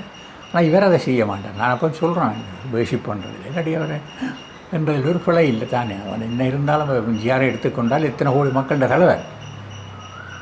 விளையாட்டில் தானே அவருடைய இது வேறு அரசியல் அறிவு, அங்கத்தை அறிவுக்கு அவருடைய அரசியல் நல்ல அறிவு. ஆனால் உலக ரீதியாக அவருக்கு சில உள்ள அறிவு குறைவாக இருக்கலாம். ஆனால் அதுக்காக நாங்கள் அவரை மதிக்கிறதில் ஒரு பிழை இல்லையாண்டு அப்படியான சில பிரச்சனைகளால் தான் எங்களுடைய பின்னடைவுக்கு காரணம், எங்களுடைய இயக்கத்தினுடைய பின்னடைவு. ஆனால் எங்களுடைய தலைவரை பொறுத்த மட்டில் நான் எப்போவுமே நம்புகின்றேன், அப்போது இருந்த விடுதலை போராட்டத்தில் இருந்த தலைவர்களிலே ஒரு தூர நோக்குள்ளவர், சிந்தனை உள்ளவர் எங்களுடைய தலைவருக்காக இருந்தது. ஆனால் அதுகள் தான் சில வேளை எங்களுடைய இயக்கத்தை பின்னடைவுக்கு கொண்டு போக நினைக்கிறேன். சரி, இதில் நீங்கள் புரிந்து வந்ததுக்கு ஆரம்பம் தான் ஒரு சின்ன பொறை வந்துட்டால் காணும் தெரியுமானே, அதுதான் நடந்த விஷயம். அதை தம்பி ஏற்றுக்கொள்ள மறுத்தது. நாங்கள் சொன்ன, நான் மாத்திரமில்லை, பாலா அண்ணன் எல்லாரும் சொல்லி பார்த்தது. இல்லையாடாப்பா, இது தேவையில்லை விஷயம், விட்டுறேன். அதில் இருந்து அவர்களுக்கு 2 பேருக்கும் இடையிலே ஒரு குரோதம் இருந்தானே. அதுக்கு பிறகு தான் அந்த பாண்டி பஜார் ஷூட்டிங் என்று கேள்விப்பட்டிருப்பீங்களானே. அந்த நேரம் இருந்தால் நீங்கள் அங்கே? நான் அங்கே இல்லை, நான் இப்போ லண்டனில் இருந்தேன். நான் தொடர்பில் இருப்பேன்.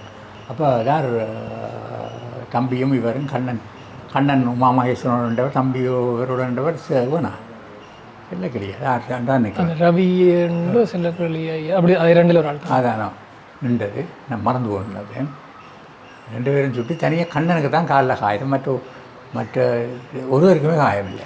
அது என்ன காரணம்? நீங்கள் விடுதலை புலிகளோடு இருந்து கொண்டு தொடக்கத்தில் இருந்த நீங்கள் அதுக்கப்புறம் அப்படியே பிளாட்டோட சேர்ந்து போகிறதுக்கு காரணம் என்ன?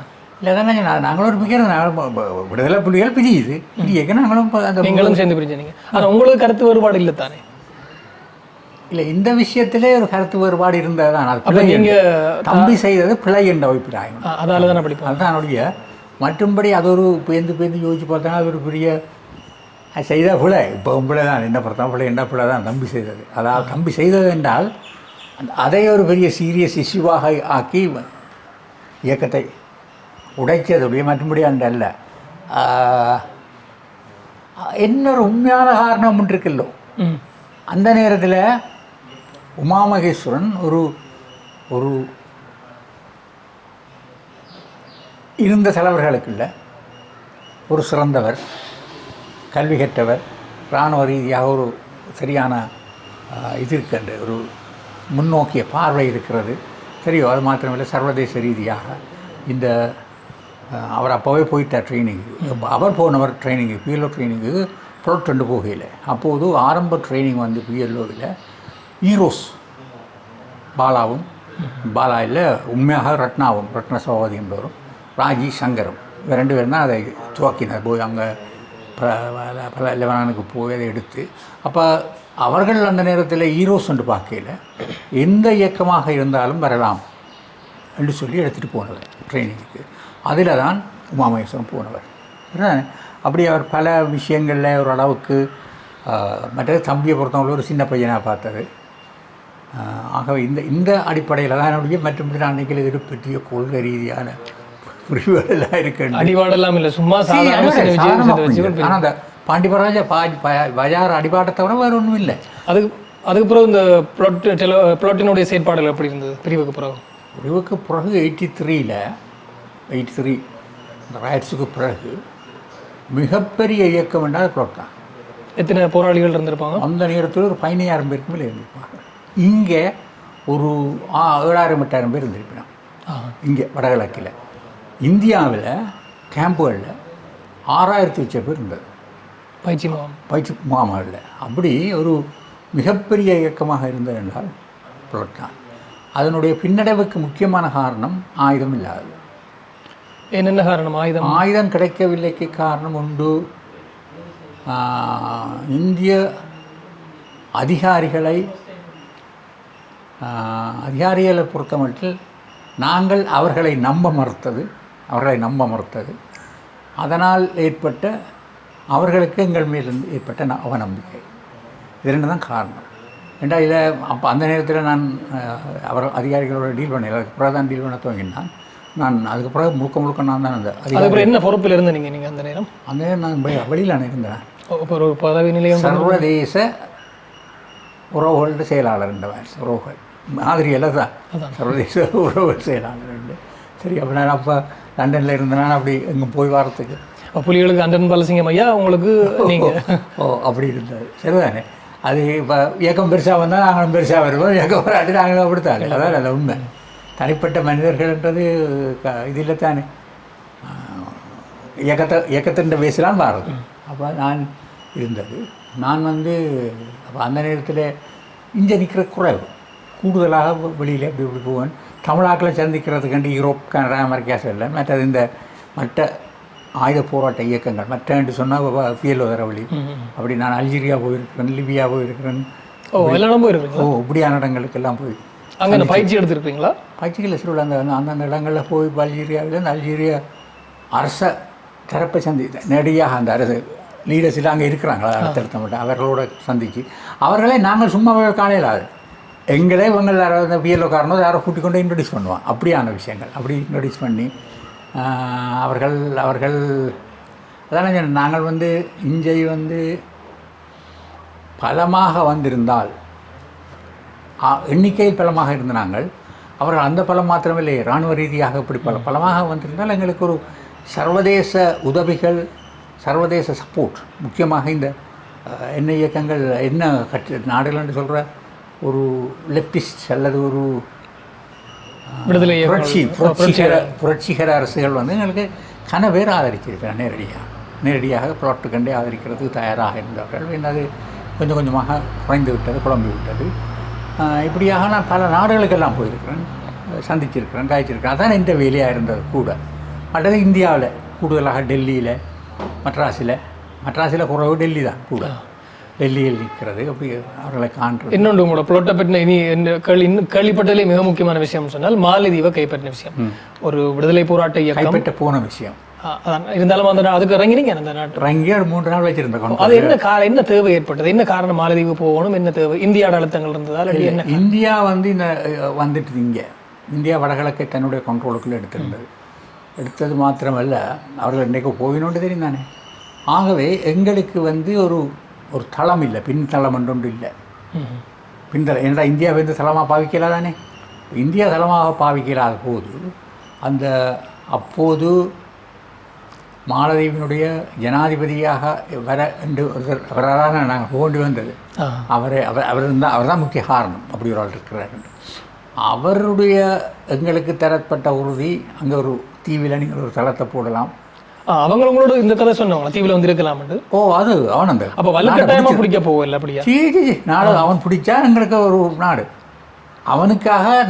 அவருக்காக லுப்தி என்று அவருக்காக நாங்கள் மாலத்தீவை பிடிச்சிருந்தால் அவர் ஆட்சிக்கு வந்திருந்தார். அவரும் ஒரு கிளர்ச்சியாளர் இருந்திருக்கிறாங்க. கிளர்ச்சியாளர் அவர் அவர் அங்கே இருக்க இங்கே இருந்தவர், அங்கே நாடு கடத்தப்பட்டு இங்கே வந்திருந்தவர். சரிதானே? அங்கே நாடு கடத்தப்பட்டு கொழும்பில் இருந்தவர். கொழும்பில் ஒரு கான்டாக்ட் அப்படி தான் நடந்தது. கொழும்பில் அவரோட கான்டாக்ட் அவர் இல்லை தாங்கள் செய்வோம்னு சொல்லி அப்படி தான் போனது. நான் சும்மா போய் இறங்கிடாதான்.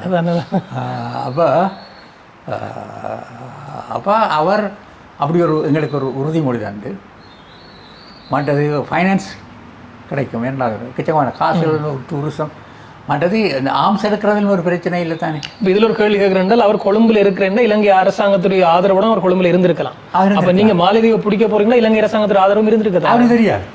இலங்கை அரசாங்கத்துக்கு தெரியாதானே? தெரியாதா? உண்மையாகவே பலர் அமைச்சப்பட்டவர்கள் இலங்கை அரசாங்கம் தெரிய வேண்டும்.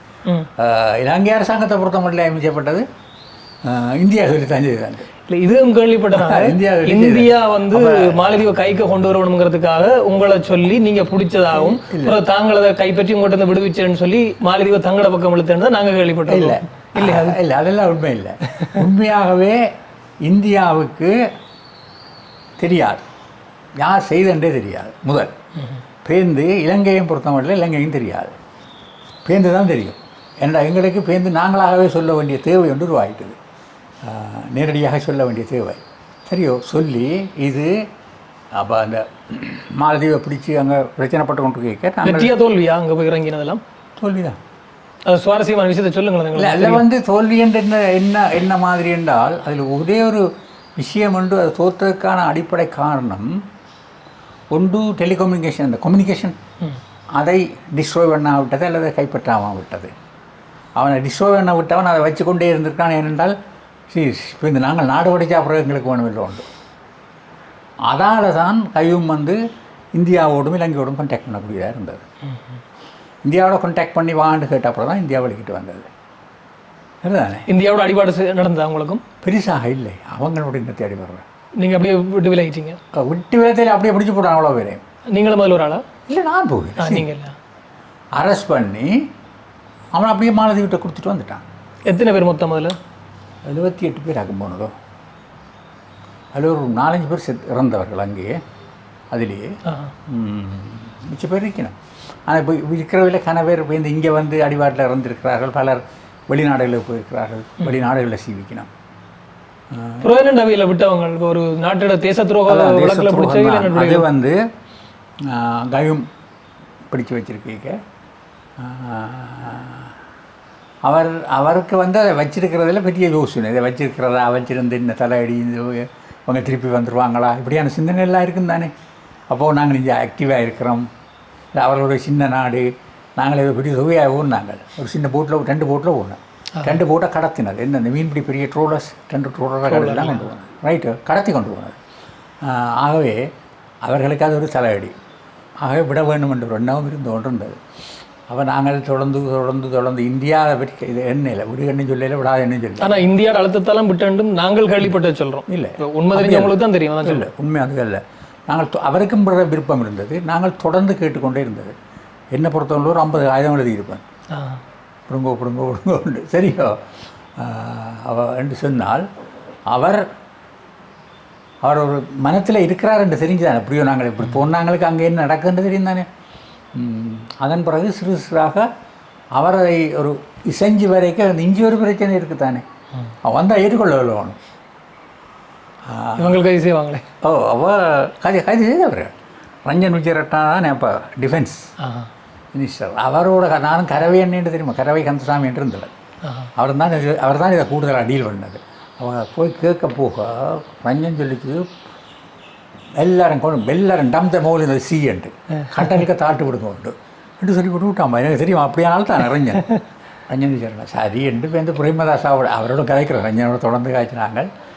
கொஞ்சம் கூலாக்குறான் எவர் தெரியும் வந்து பிரேமதாசா, பிரசிடண்ட் பிரேமதாசாவுடன் தொடர்ந்து கதைச்சு அவர் ஓமண்டா பிறகு தான் இந்த நாடு ஓமண்டா பிறகு தான் அவர்கள் அனுப்புவோம், இல்லாட்டி அனுப்பல தானே. அதில் இந்தியா தலையிட்டு அனுப்பாதை அனுப்புன்றெல்லாம் சொல்லல. அப்போ இந்தியாவுக்கும் இதுக்கும் சம்மந்தமே இல்லை.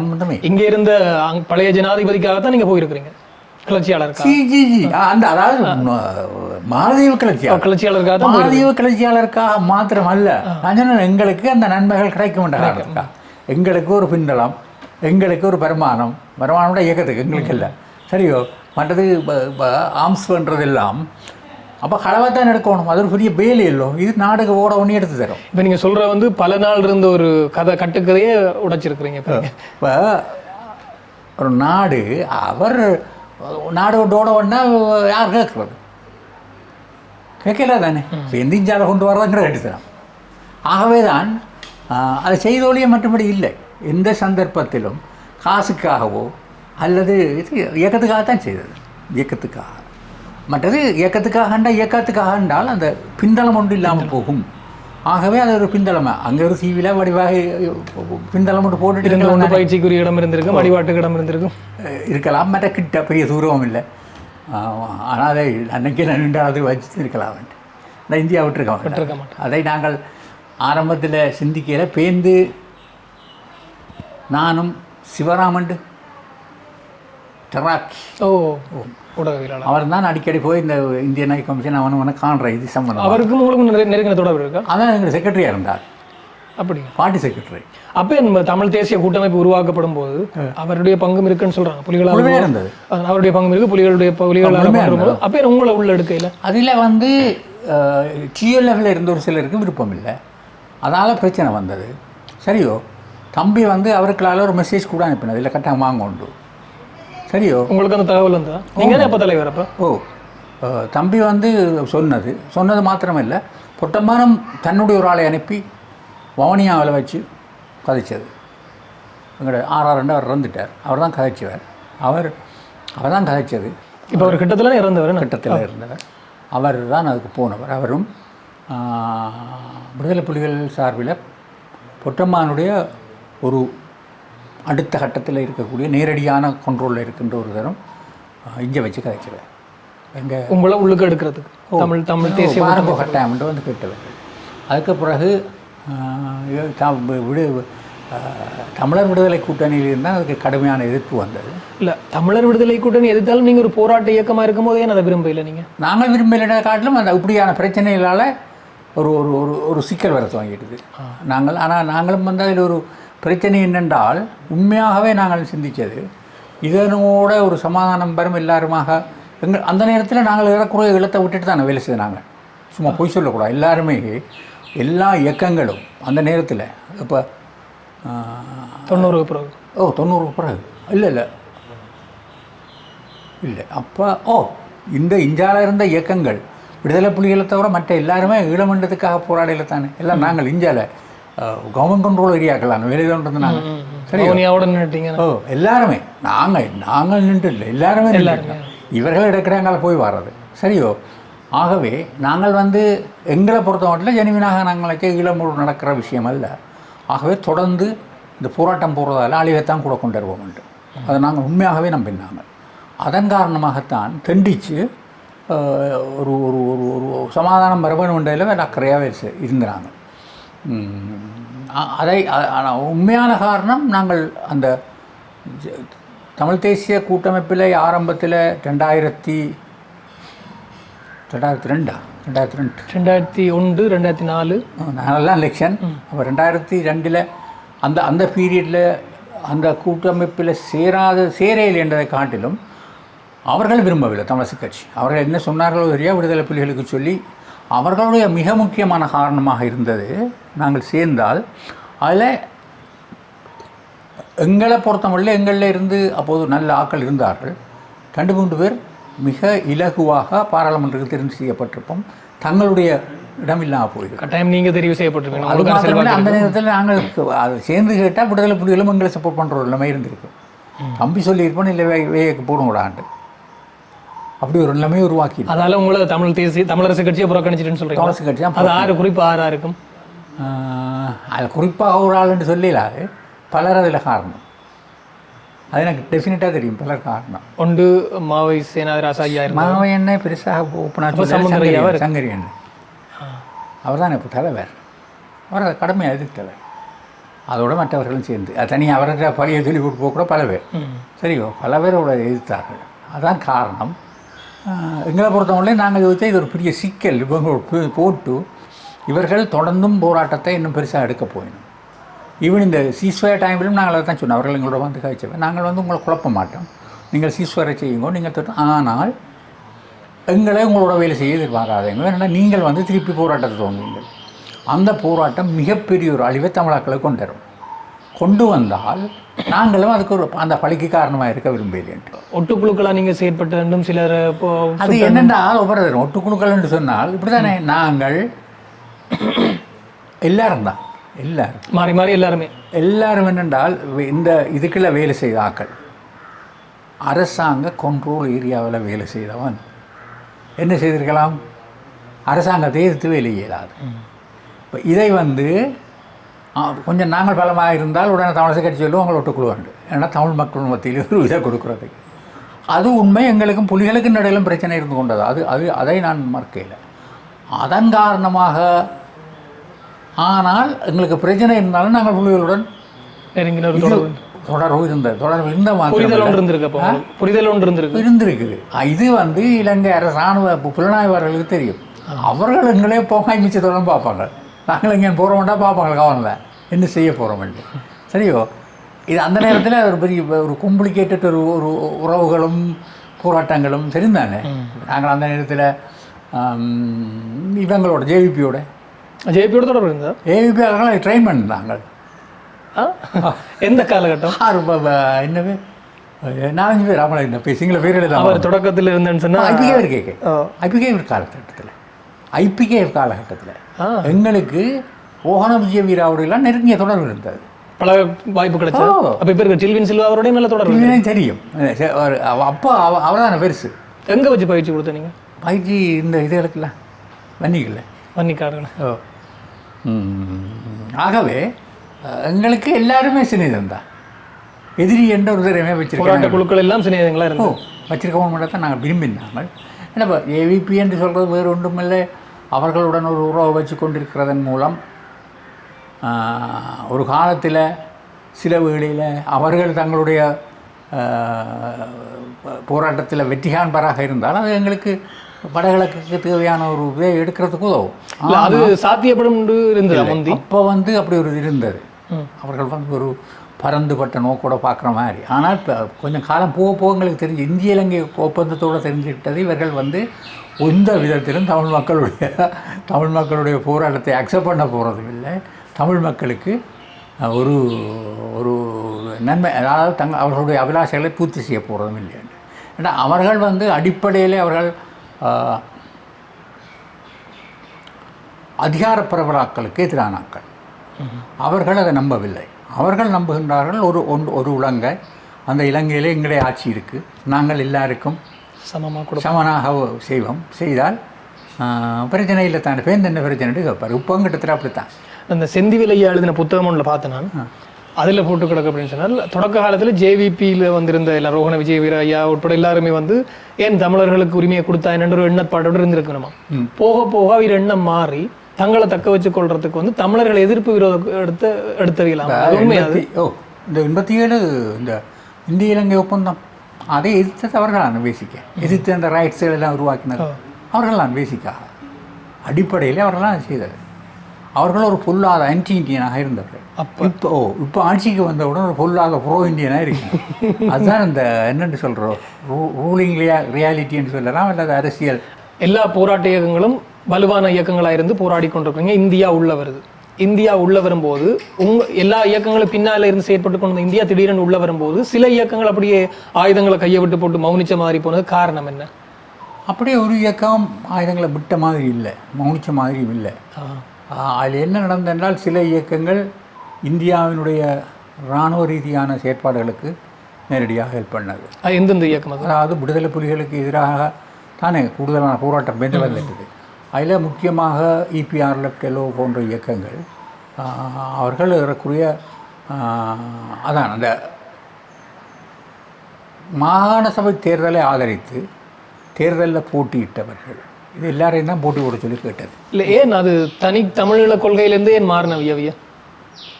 தனி தமிழீழ கொள்கை என்பது என்ன பொறுத்தவரை நான் நம்புறேன் அது நடக்காது என்ற ஒரு எண்ணப்பாடு பலருக்கு இருந்தது. உங்களோட இதுக்கும் வந்தது? அப்படி எனக்கு இருந்தது. இப்போ தனிப்பட்ட ரீதியிலே எனக்கு இருந்தது. ஒரு காரணம் இருக்கும் தானே அப்படி நடக்காதுங்கிறதுக்கு? நான் சொன்னேன், முதல் 87ஆம் ஆண்டு முதலே ஜி பாக்ஸர் சொல்லிவிட்டார். அதற்கு அடுத்ததாக இந்திய படைகள் இலங்கைக்குள் வந்த பிறகு இந்திய படைகளை வென்று ஒரு தமிழீழம் அமைக்கிறது ஒரு நடக்கிற காரியம் இல்லை தானே. நாங்கள் சும்மா ஒரு கற்பனையில் சீவிக்கவும் கூடாதானே. ஆரம்பம் முதலே நாங்கள் ஆரம்பிக்கின்ற போது எல்லாருக்கும் ஒரு பூரண நம்பிக்கை இருந்தது. சில பேர் நிற்கின்றது இயக்கங்கள் எல்லாம் ஒன்றாக இருந்திருந்தால் வர முடியாது, அதுவும் வராது, அதுவும் சாத்தியம். அது இன்னும் கூட அழிவை கொண்டது இருக்கும். அந்த கேள்வியை கேட்க நினச்சா எல்லாம் ஒன்று சேர்ந்துருந்தா கிடச்சிருக்கும், இன்னும் கூடுதலான அழிவைத்தான் கொண்டு வந்திருக்கும். ஏன்னா அது ஒரு மிக கஷ்டமான விஷயம் இல்லை. நான் சொன்ன மாதிரி இந்தியா நச்சுதென்றால் இங்கே ஒரு நாட்டை கொண்டு வருவதன் மூலம் தங்களுக்கு அதில் சாதகம் இருக்குன்னா செய்திருப்பினோம், தங்களுக்கு அது பாதகம்னா செய்ய மாட்டேன், செய்ய விட்டே இருக்க மாட்டார்கள். இது வந்து யதார்த்தம், இதுதான் உண்மை. யதார்த்தம் இல்லை, இதுதான் உண்மை. என்றால் அவர்கள் நேரடியாகவே சொல்வார்கள். ஆகவே நான் ஜி பார்சாரதியை முதலாக எனக்கு சொன்ன விஷயமே அதுதான். எந்த காலத்திலும் எந்த சந்தர்ப்பத்திலும் நாங்கள் தனிநாடு வருவதை விட மாட்டோம். அது காரணம் சொன்னவர் தான். அது தெரியும் தானே. நீங்கள் பேருந்து இப்போ உதாரணத்துக்கு நாங்கள் மாலத்தீவுக்கு, நீங்கள் சொன்ன மாதிரி மாலத்தீவுக்கு போன போது அப்போ இளைஞர்கள் குடிபட்டிருக்கிறார்கள், இந்தியா நினைச்சா வெளியில் விடலாம் அப்படியான நிலைமைகள் இருந்தபோது நான் முதலாக இந்திய சார்பிலே டிக்சித் அவர்களை போய் பார்த்தோம். அவர் தான் அப்போ ஹை கமிஷனர். நானும் எஸ்ஆர் தான் போனாங்க. சிவராம் போய் கதைக்கின்ற போது அவர் சொன்ன விஷயம், நீங்கள் இன்றைக்கு மாலத்தீவுக்கு போவீர்கள், நாளைக்கு சிங்கப்பூருக்கு போவீர்கள், நீங்கள் நினைக்கிறீங்களா நாங்கள் விட்டுட்டு இருப்போம். இதை அவர்கள் மிக தெளிவான பார்வையுடன் பார்ப்பார்கள். அதில் எனக்கு தெரியலை. நான் ஒரு இந்தியன் அதிகாரியாக இருந்தாலும் அப்படி தான் பார்த்துருப்பேன் நினைக்கிறேன். ஏன்னா அது ஒரு யதார்த்தம், அவர்களை பொறுத்தவரையே ஒரு யதார்த்தம்.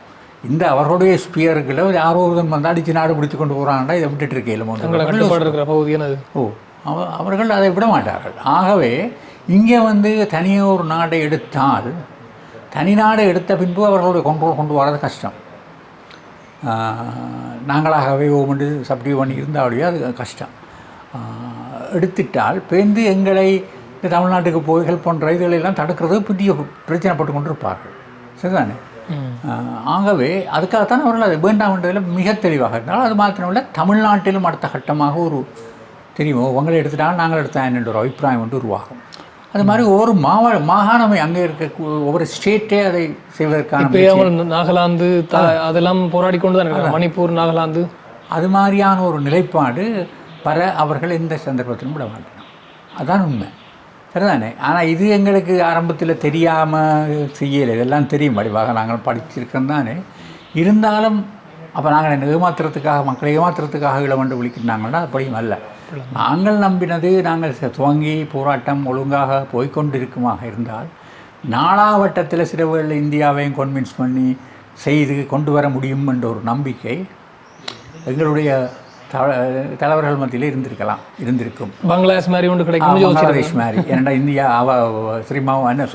இந்திரா காந்தி எப்படி எடுத்து கொடுத்தாவோ அது மாதிரி ஒரு சந்தர்ப்பம் இருக்கலாம். அடுத்தது இப்போ ஜே.ஆர். ஜெயவர்தனா, சிங்கள அரசுகளை போகும் இந்தியாவுக்கு முழுமையாக எதிராக இருக்கின்ற அரசுகள்.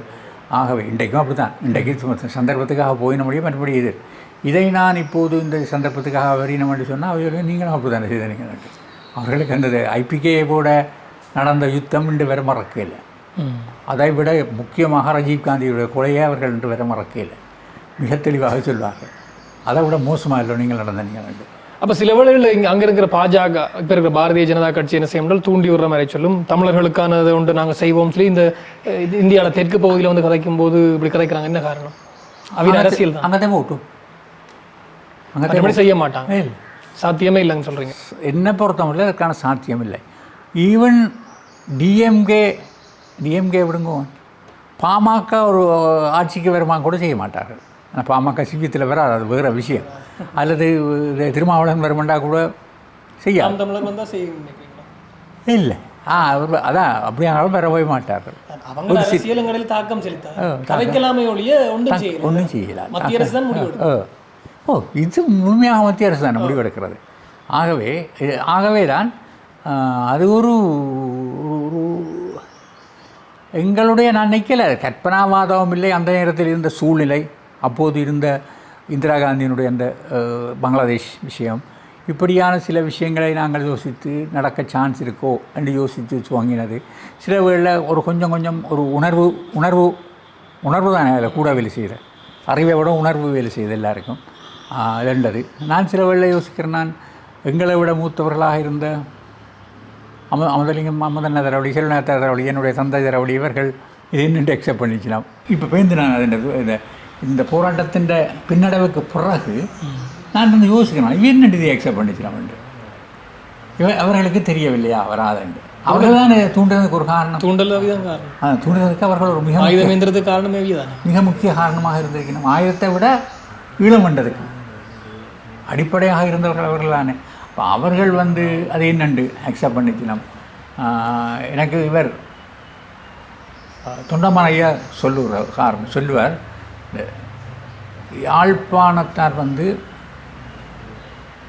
அதாவது தந்தை இதையும் மலைநாட்டையும் இதையும் கொண்டு மலைநாடு தான் அது தலைமையிடு கேட்க வந்து மிக மிக பின்னடைவான நிலவையில் எல்லா விதத்திலும் கல்வி பொருளாதாரம் எல்லாத்திலுமே பின்னடைவாக இருந்த ஒரு ஏரியாவை தான் ஓரளவுக்கு கட்டி எடுத்தனா நீங்கள் மிக மிக முன்னேறி இருந்த அதோட கொம்பேவனை சொல்கிறேன் முன்னேறி இருந்த ஒரு இடத்தை அழித்து விட்டீர்கள்.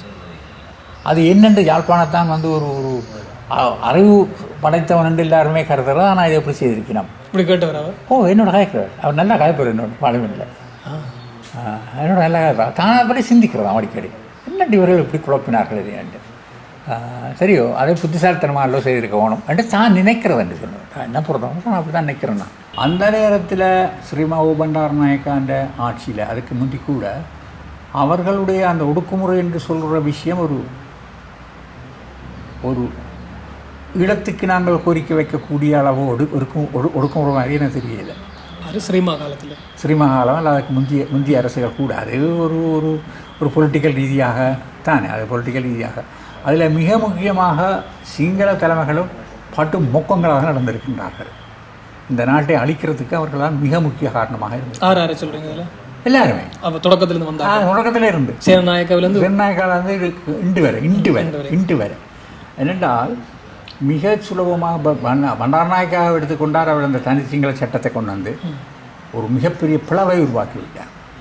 தமிழும் சிங்களமும் ஒஃபிஷியல் லாங்குவேஜ் என்று சொல்லியிருப்பார்கள் என்றால் தமிழர்கள் எந்த விதமான பிரச்சனையும் இல்லாமல் சிங்களம் படித்து சிங்களத்தில் வடிவாக வேலை செய்திருப்பார்கள். சரிதானே? அது ஒரு பிரச்சனையாகி வந்துடாது. மற்றதுக்கு தமிழ் சிங்களத்துக்குள்ளே ஒரு ஒற்றுமையை கொண்டு வந்திருக்கலாம். மிக ஈஸியாக ஒரு ஒற்றுமையை கொண்டு வந்திருக்கலாம். என்னடா இப்போ பார்த்தாலும் தெரியும் நாங்களே சிங்களாக்கள் எங்களோட மிக மிக நெருக்கமான நண்பர்கள் பல பொதுமக்கள் அது நல்ல நெருக்கம் இருக்குது. அரசியல் தானே அடிபாடு நடந்து கொண்டிருக்கு அப்படின்னா நடக்கிறது உண்டு. அதில் வந்து இந்த சிங்கள தலைமைகள் விட்ட பிள்ளை தான் மிகப்பெரிய பிள்ளை என்று நான் 2 பேரை நம்புகிறேன். அதெல்லாம் நாங்களும் பிரிவினை அதால் தான் நாங்கள் இவங்க இப்போ சொல்லுவாங்க நீங்கள் இனவாதம் பேசுங்கன்னு எங்களை நாங்கள் உண்மையாக என்ன செய்கிறோம்? அவர்கள் செய்கிற புளியை காட்டுறோம். சொல்லுறதை அவன் சொல்கிறான் இனவாதம்ன்ட்டு. சிங்கள குடியேற்றத்தை கொண்டு குடியேற்றினா அதை புளியன்றோன்னா அவன் சொல்கிறான் இனவாதம் பேசுகிறான். ஒழிய நாங்களாக செய்யவில்லை தானே. ஆகவே இந்த சிங்கள தலைமைகள் தான் எங்களுடைய தமிழ் தலைமைகளையும் பலதாக்கணும்னு நான் நினைக்கிறேன். உதாரணத்துக்கு அப்போ சத்தியாகிரகமாக இருந்தால் என்ன, பெண் வந்த குடியேற்றங்களை எதிர்த்ததாக இருந்தால்னா அது எல்லாம் வந்து இப்போ தமிழ் கட்சி மிக தீவிரமாக பல விஷயங்கள் செய்தது. அது வந்து அவர்களாக இதுக்கென்று போய் உருவாக்கல தானே. சிங்கள தலைமைகள் உருவாக்கினதை தடுப்பதற்கு முயற்சித்தார்கள். அதான் உண்மை. அதே மாதிரி தான் நாங்கள் வந்து ஆயுத ரீதியாக போராட்டம் ஒன்று ஆரம்பித்திருந்தால் சாத்திக ரீதியாக நடத்தப்பட்ட போராட்டங்கள் அனைத்துமே ஆயுத ரீதியில் ஒடுக்கப்பட்டது. பல இளைஞர்கள் கொல்லப்பட்டது இராணுவத்தால், போலீஸால் முன்னெடுத்தாது. சும்மா சாத்திய ரீதியில் முன்னெடுத்தவனா இங்கே கடத்தி கொல்லி இராணுவம் போலீஸ் மாறி சரியோ. அது உச்சம் மாதிரி இந்த இது வந்து லைப்ரரி எரிச்சது. சரியோ, யாழ்ப்பாணம் லைப்ரரி எரிச்சது. அது எரிக்க வேண்டிய தேவை ஏன் வந்து அவங்களுக்கு? அது எல்லாம் செய்தது முழுக்கவே தமிழ் மக்களை பயமுறுத்தி தாங்கள் அடக்கி வைக்கலாம் என்று. அது இருக்க வேண்டிய அந்த உண்மையாக ப்ராக்டிக்கலாக நீங்கள் கேட்குற சரியான கேள்வி இந்த எரிச்சது என்னடா போகிறாங்க. அது என்ன தேவை வந்து அதான் கேட்குறேன். எந்த விதமான தேவையும் இல்லை. ஒரே ஒரு தேவை என்னென்றால் அந்த நேரத்தில் கூட ஸ்டாண்டர்டைசேஷன் கொண்டு வந்த எண்ணத்துக்காக யாழ்ப்பாணத்தில் இருந்து கூடுதலான ஆட்கள் யூனிவர்சிட்டி போயினோம். அதை குறைக்கணும். ஆகவே அந்த நேரத்தில் துவக்கமே ஒரு இன்றைக்கு நாங்கள் அந்த மாயிலை சீவிக்கிறோம். அதாவது யாழ்ப்பாணத்தில் இருக்கிறோம் புதுசாக படித்தவன் ஒருத்தர் சொல்லி கொண்டு தெரிகிறேன். ஒரு அரசியல்வாதிகள் அளிப்ப மற்றவன் முட்டாள் புதுசாக படித்தவன் ரவிப்பேன். ஆனால் உண்மை அது இல்லை தானே. இப்போ நீங்கள் பாருங்கள், சிங்கள இளைஞர்கள் என்ன இந்த பொம்பளை பிள்ளைன்னு ஆம்பளை இந்த மாதிரி கஷ்டப்பட்டு படிக்கிறாங்க. சத்தியான அறிவு அவங்களுக்கு கூட இல்லை. எங்களை இப்போ என்னென்னு சொன்னால் வெளிநாட்டு மோகம். ஆகவே நாங்கள் வந்து அதை வச்சு கொண்டு தான் அவங்க இந்த லைப்ரரி எரிச்சிருக்காங்க. முன்னேறக்கூடாது. அவனுக்கு எல்லாம் எரிச்சு விட்டா சரி தமிழ் படிப்பு முடிஞ்சுது. இப்படியான ஒரு எண்ணப்பாடு தான் அவர்கள் நடந்தவர்கள். ஒரு அறிவு என்றது அவர்களுக்கு அந்த நேரத்தில் 0 தான் உண்மையாக இருந்திருக்குது. எப்படி ஒரு நாட்டை கொண்டு போயிடலாம்ன்றது அவர் யோசிக்கல. எங்கே இங்கே முன்னேறினா அங்கே முன்னேறினா எங்கும் சிங்களாக்களும் இங்கே வந்து வேலை வந்து இப்போ உலகம் முழுக்க அப்படி தான் நடக்குது. இந்த 2-3 இனம் வாழ்கிற நாடுகளில் இப்போ இந்தியாவில் பாருங்க, மெட்ராஸில் எத்தனை தென்னிந்தியன் இருக்கிறான், வட இந்தியர்கள். அதே மாதிரி டெல்லியில் போனால் எத்தனை ஆயிரம் தமிழர்கள் இருக்கிறார்கள். இதுக்கெல்லாம் உதாரணமான நாடு சிங்கப்பூர் தான். சிங்கப்பூர் எப்படி ஒற்றுமையாக எந்த அளவுக்கு கட்டி எழுப்பி வச்சுருக்காங்க. ஆனால் அங்கேயும் வந்து ஒரு ஒரு அடிமட்டத்தில் ஒரு சாலையான இனவாதம் இருக்குது சிங்கப்பூரில். ஓமோ எந்த சீனர்களா? சீனர்கள். சீனர்கள் மற்றவர்களே ஒரு சீனர்கள் தானே மெஜாரிட்டி. அவர்கள் ஒரு மற்றவர்களே ஒரு இந்த தொழில் விஷயங்களில் படிப்பு விஷயங்களில் செக் பண்ணத்தான் பார்க்கணும், சரியோ. ஆனால் அது வந்து அரசு விடுறையில், அரசு மிக கட்டுப்பாட்டில் வச்சிருக்கிறபடியால் அது வெடித்து போகாமல் இருக்கிறது. இங்கே வந்து அரசெல்லாம் தூண்டி விடுது. இப்போ இருக்கிற அரசு என்ன நினைக்கிறீங்க? இப்போ இருக்கிறது சொல்கிறாங்க இனவாதம் நாங்கள் பேச போகிறது இல்லை. ஆனால் ஒரு சில செயற்பாடுகள் அது புரியுது. ஆனாலும் மிக திறமையாக செய்கிறார்கள். இனவாதம் பேச மாட்டோம் என்று சொல்லிக்கொண்டு இனவாத வேலையெல்லாம் செய்யலாம். இந்த கோயில்கள், இந்த காணி பிடிக்கிறது, காணி விடாமல் வச்சுருக்கோம். இன்றைக்கி கோட்டபாய ராஜபக்ஷாவை இந்த ஜெயிலில் அதாவது பிடிஏக்களை அரெஸ்ட் பண்ணப்பட்டார்கள். கன பேரை வழியில் விட்டுருக்கு. இவர்கள் 2 பேர் ஒரு ஆளை கூட விடையிலேயே. என்னண்டா இதில் கன பேர் இந்த எங்களுடைய தமிழாக்கள் இந்த அரசாங்கத்தை டிஃபெண்ட் பண்ணினோம். என்னடா அவை vote பண்ணி போட்டணும். தெரியாது எங்களுக்காக என்ன அரசாங்கம் வந்தாலும் எங்களுக்கான ஒரு இது வச்சுக்கொள்ளணும். அவை அதை யோசிக்கல, vote பண்ணி போட்டணும். ஆகவே தாங்கள் vote பண்ண சரி என்றதை புரிவுன்றதுக்காக வேட் பண்ணினோம். அது இப்போ சந்தி நடக்கும் அந்த பிரச்சனை. ஏவிபியை டிஃபெண்ட் பண்ணுற இந்த தமிழர்கள் வேறு ஒன்றுக்காக டிஃபெண்ட் பண்ணல. அவைக்கே தெரியுது, எத்தனை விஷயங்களில் தெரியுது, எல்லா விஷயத்திலும் தெரியுது. ஊழல் சரி, நாங்கள் வேறு என்ன ஊழல் சரி, ஊழல் என்று சொன்னால் இப்போத்தி விட என்ன நடக்குது. இது ஒரு காலம் நடக்காது. அரசாங்கம் அனுப்புறகாசே காணாமல் போகிறோன்னா அது என்னன்ட்டு இதுவே நடக்காத ஒரு விஷயம். அதுக்கு அரசாங்கம் சம்மந்தம் இருக்குன்னு நினைக்கிறீங்களா? சம்பந்தம் இருக்கோ இல்லையா, அரசாங்கம் தானே பொறுப்பு அரசாங்கம். அதான் அப்படித்தானே முந்தின காலங்களுக்கு எனக்கு நடந்தது. முந்தின காலத்தில் ஊழல் அவங்க எடுத்தும் இருக்கிறாங்க. அதே நேரம் சில காசுகள் அவங்களான பொறுப்பு. தமிழர்களுக்கான ஒரு தீர்வா இப்போ தனிநாடுங்கிறது இப்போதைக்கான ஒரு பெரிய கேள்விக்குறி. தமிழர்களுக்கான தீர்வா நீங்கள் எதை உங்களோட நீங்கள் ஒரு அரசியல் தலைவர், ஒரு போராளி இயக்கத்தின் தலைவருங்கிற அடிப்படையில் உங்களோட தீர்வா நீங்கள் எதை முன் வைப்பீங்க? கிடைக்கக்கூடியவாறு தனிநாடு கிடைப்பது சாத்தியமா? என்டிஆருக்கு ஒரு மிக நீண்ட காலத்துக்கு தனிநாடு என்பது சாத்தியமே இல்லாத விஷயம். நீண்ட காலத்துக்கு சாத்தியம் இல்லாமல் போகின்ற போது அது நிரந்தரமாக இல்லாமத்தான் போகும். என்றால் இப்போ இருக்கிற நிலைமையில் பார்த்தால் இப்போது இருக்கக்கூடிய இளைஞர்கள் தான் நான் ரெண்டையும் தான் செய்து சொல்வேன். அவர்கள் மத்தியில் ஒரு அரசியல் ஆர்வம் குறைவு, அதைவிட தனிநாடு எடுக்கணும் தீர்வு என்றதில் எல்லாம் ஆர்வம் சரியான குறைவு. அவங்க விஜய் வருவானா அவன் வருவானா அடிபட்டு கொண்டிருக்காங்க என்னண்டு சரியோ, சரியான ஆர்வம் குறைவு. ஆகவே இந்த தனிநாடு என்பது நீ நான் நினைக்கல. அதை திருப்பி கதைச்சு அநியாயமாக மக்களை கொண்டே அதை கதைக்கிறதுக்கும் நான் நினைக்கல. ஆளுக்கண்டு ஒரு எங்களை பொறுத்த மட்டில் அனுபவம் சொல்லுகிறது தனிநாடு மிகவும் கஷ்டமான விஷயம். முக்கியமாக இந்தியாவில் அது உண்டு. அது உண்மை. அதை விட தமிழ் மக்கள் மத்தியிலும் அதனுடைய ஆர்வம், ஒரு சிலர் ஆர்வம் சும்மா கதைப்பின மொழியாக உண்மையாகவே ரெடியாண்டா இல்லை. உண்மையாக ரெடியா, நீ உன்னை சர்க்கிரைஸ் பண்ண ரெடியா. ஆனால் இப்போ சில அழுத்தங்கள் எங்களை அடக்கும் போது தானே அது வெடித்து சிதறை கொண்டு தனிநாட்டு கோரிக்கையோடு வந்தது. காலப்போக்கில் அது நடந்துட்டால் அது வேறு, அது நடக்குமோ எனக்கு தெரியலை, நடத்தால் வேறு.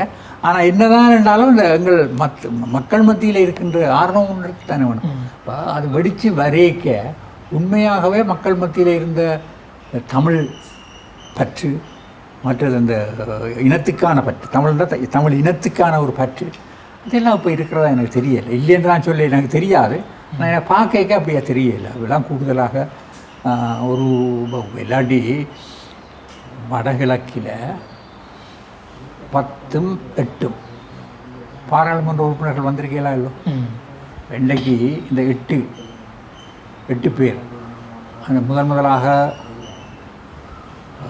ஜனாதிபதி அனுர இந்தியாவுக்கு போனட்டில் அங்கே பிரைம் மினிஸ்டர் இதை பற்றி கதை கேட்க சொன்ன விஷயம் எங்கட தமிழ் எம்பிசும் இருக்கணும் தானே, நான் அவையோட ஒருக்க கதைக்க வேண்டும் கதைச்சிட்டு சொல்கிறேன் என்று சொன்னால் அதனுடைய அர்த்தம் என்ன? மிக தெளிவாக அவர் சொல்கிறார், அங்கே அது ஒரு பிரச்சனை இல்லை, அங்கே இருக்கணும், உங்களுக்கு நாங்கள் பார்த்துக்கொள்கிறோம், அதில் நான் பார்த்துக்கொள்கிறேன், நீங்கள் கொஞ்சம் விட்டு கொடுங்க. ஏன்னா அவன் தமிழன் சொல்கிறான், தமிழ் எம்பி சொல்கிறான், நான் என்ன செய்ய வேண்டும்? அந்த அடிப்படையில் தான் சொல்லியிருப்பார். ஆகவே இப்படியான நிலைமைகள் இருக்கின்ற போது சில வேளைகளில் ஒரு அபிப்பிராயங்கள் உருவாகிறது. இந்த தமிழ் மக்கள் அவர்கள் வேறு ரீசனுக்கு தான் போட்டு அது இன்னும் அப்படி ஒன்று விஷயம் இல்லையே. நீவன் வந்து தெரிஞ்சு கொண்டு ஒரு அதுக்கும் ஜேவிபி போன்ற ஒரு கட்சிக்கு வாக்களிச்சிருந்தால் ஏவிபி வந்து அடிப்படையிலேயே என்ன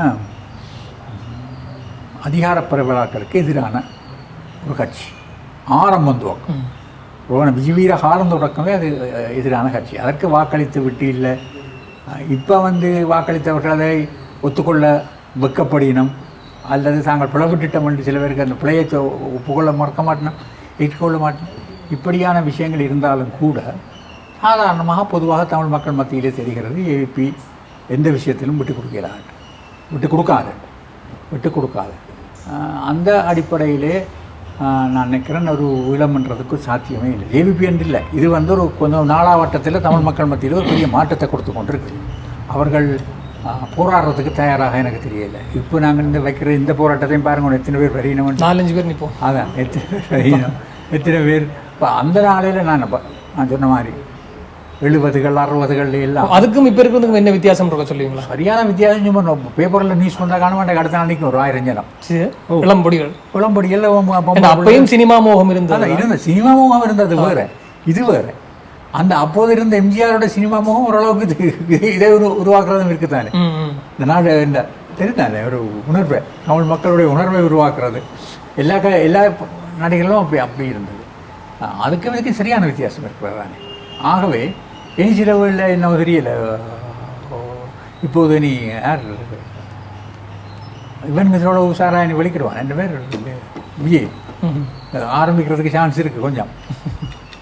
அரசியல் தமிழ் தேசிய இதுக்கு வாரத்துக்கான வாய்ப்பு இருக்குது தானே. உண்மையாகவே இப்போது இருக்கிற சூழ்நிலையில் ஒரு சமஷ்டி அமைப்பின் கீழே அரசியலமைப்பு வாரதான் ஒரு ஏற்றுக்கொள்ளக்கூடிய ஒரு நியாயமான தீர்வாக இருக்கும். ஒற்றையாட்சிங்கிறது கலைஞ்சு சமஷ்டி, ஒற்றையாட்சி இல்லாமல் போய் சமஷ்டி ஆட்சி. ஆனால் அது கூட என்னை பொறுத்த மட்டும் இப்போதைக்கு சாத்தியமாக எனக்கு தெரியவில்லை. நாங்கள் அந்த இதை கேட்குறோம், இது மாகாண சபை அமல்நடத்துன்ற நாங்கள் கேட்குறதுக்கான காரணமே சமஷ்டி வந்தால் தான் தீர்வு என்று சொல்லிக்கொண்டு நாங்கள் இருக்கிறதையும் இல்லாமல் பண்ணுற ஒரு நிலைமைக்கு போகக்கூடாது.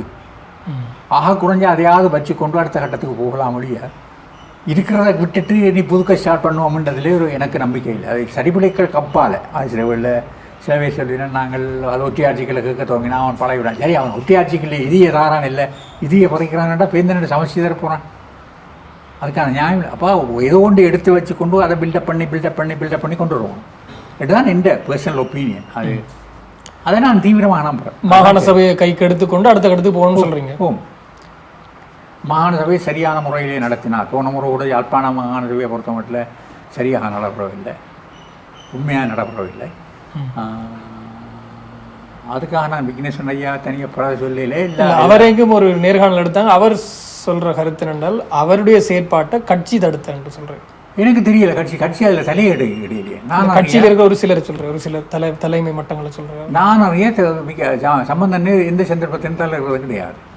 நான் பல சந்தர்ப்பங்களில் பார்த்துருக்கேன். அது அவர் பார்த்துக்கொள்வார்னு சொல்லுவார். எங்களுக்கு அவருக்கு எதிராகவே சில விஷயங்களை கொண்டு பார்த்தவங்களாம். அவர் என்ன அந்த நம்பிக்கையில் தீர்மானம் அவர் வந்து கட்சிக்கு எதிராக கட்சியில் தெரிவு செய்யப்பட்டால் கட்சியோடு இல்லை நிற்கணும். கட்சியோட தெரிவு செய்யப்பட்ட முறையில் நான் தனியால் தான் பண்ணான்னு சொல்லலாம். சப்போர்ட் பண்ணுறோம், முழுக்க கட்சியாக்கள் நான் சப்போர்ட் பண்ணுறேன். அதை விட்டு அவர் நாங்கள் அந்த நம்பிக்கையில்லா தீர்மானத்தை எதிர்த்து நாங்கள் அது வேறு விஷயம். எங்களை பொறுத்தவரை எங்களுடைய அதால் தப்பினவர் நாங்கள் எல்லாம் அதுக்கு எதிராக வாக்களித்தபடியாத்தான் அது இல்லாமல் போனோம். வாக்களிக்க போகிறோம் என்ற காரணத்துக்காகத்தான் சம்பந்தர் அதுவரை உண்மையாக சம்பந்தருக்கு தெரியுமோ தெரியா அந்த நம்பிக்கையில்லா தீர்மானம் வந்து இப்படி பிரச்சனை வரைக்கும் சம்பந்தர் இதுக்கண்டு என்னை கூப்பிட்டு நான் இங்கே இருந்து என்னென்னு கேட்டால் இல்லை இதை நீ ஒரு போய் கதைச்சி எல்லாத்தையும் இதென்ன பாருன்னு நான் ஸ்டார்ட் பண்ணி கதைச்சி அதோட அவர் இந்த கதைச்சி தான் அந்த நம்பிக்கையில்லா தீர்மானத்தை அவர்கள் விட்ரோ பண்ணார். அது வேறு, அவர் தான் அதை விட்ரோ பண்ணவர் சம்பந்தன். ஆகவே அதை வந்து அவர் சம்பந்தம்னு சொல்லலாது. அது நான் நினைக்கிறேன் சுமந்திரன் இவர் சிவிகே எண்ணெய் வேசரவழியெல்லாம் நான் குட்டையாடு இருந்தது. அப்போ இதுபோல் அவர்கள் தான் அவருக்கு தெரியாமல் செய்தாரோ எனக்கு தெரியாது, அது வேறு விஷயம். ஆகவே அதை இவரும் இல்லை ஒழுங்காக நடந்திருக்கணும், இவரும் இல்லை கட்சிக்கு சார்பாக நடந்திருக்கணும். அவன் தெரிஞ்ச இதுக்கண்டு வேலை செய்கிறா பல வேலை செய்து உங்களை கொண்டு வந்து விடுறாங்க. சரி, ஒவ்வொரு கேண்டிடேட்டும் அந்த ப்ரொவின்சியல் கவுன்சிலர், நான் ஒரு கேண்டிடேட்டாக இருந்தேன், ஒவ்வொரு கேண்டிடேட்டும் முதலில் அவரோட இலக்கத்தை சொல்லித்தான் மற்ற இலக்கத்தை சொல்கிறேன். தந்த இலக்கத்தையே சொல்கிறேன், அவரோட இலக்கத்தை தான் சொல்லி எலெக்ஷன் கேட்டது.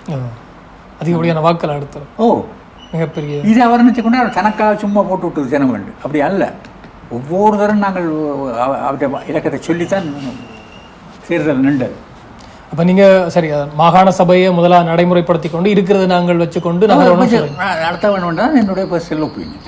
ஆனால் ஒரு நியாயமான சரியான தீர்வு என்றால் அது ஒரு சமஷ்டி சாத்தியமா இப்போதைக்கு இல்லை. ஆனால் கொஞ்சமாக அழுத்தங்களை கொடுத்து கொண்டு வந்தால் அதில் எங்களுக்குள்ள சரியான ஒற்றுமை ஒன்று இருக்கணும். ஆக குறைஞ்ச தமிழ் தேசிய பரப்பில் இருக்கின்ற கட்சிகள் மத்தியிலேயாவது ஒற்றுமைப்பட்டதை அழுத்தம் கொடுக்க வேணும்.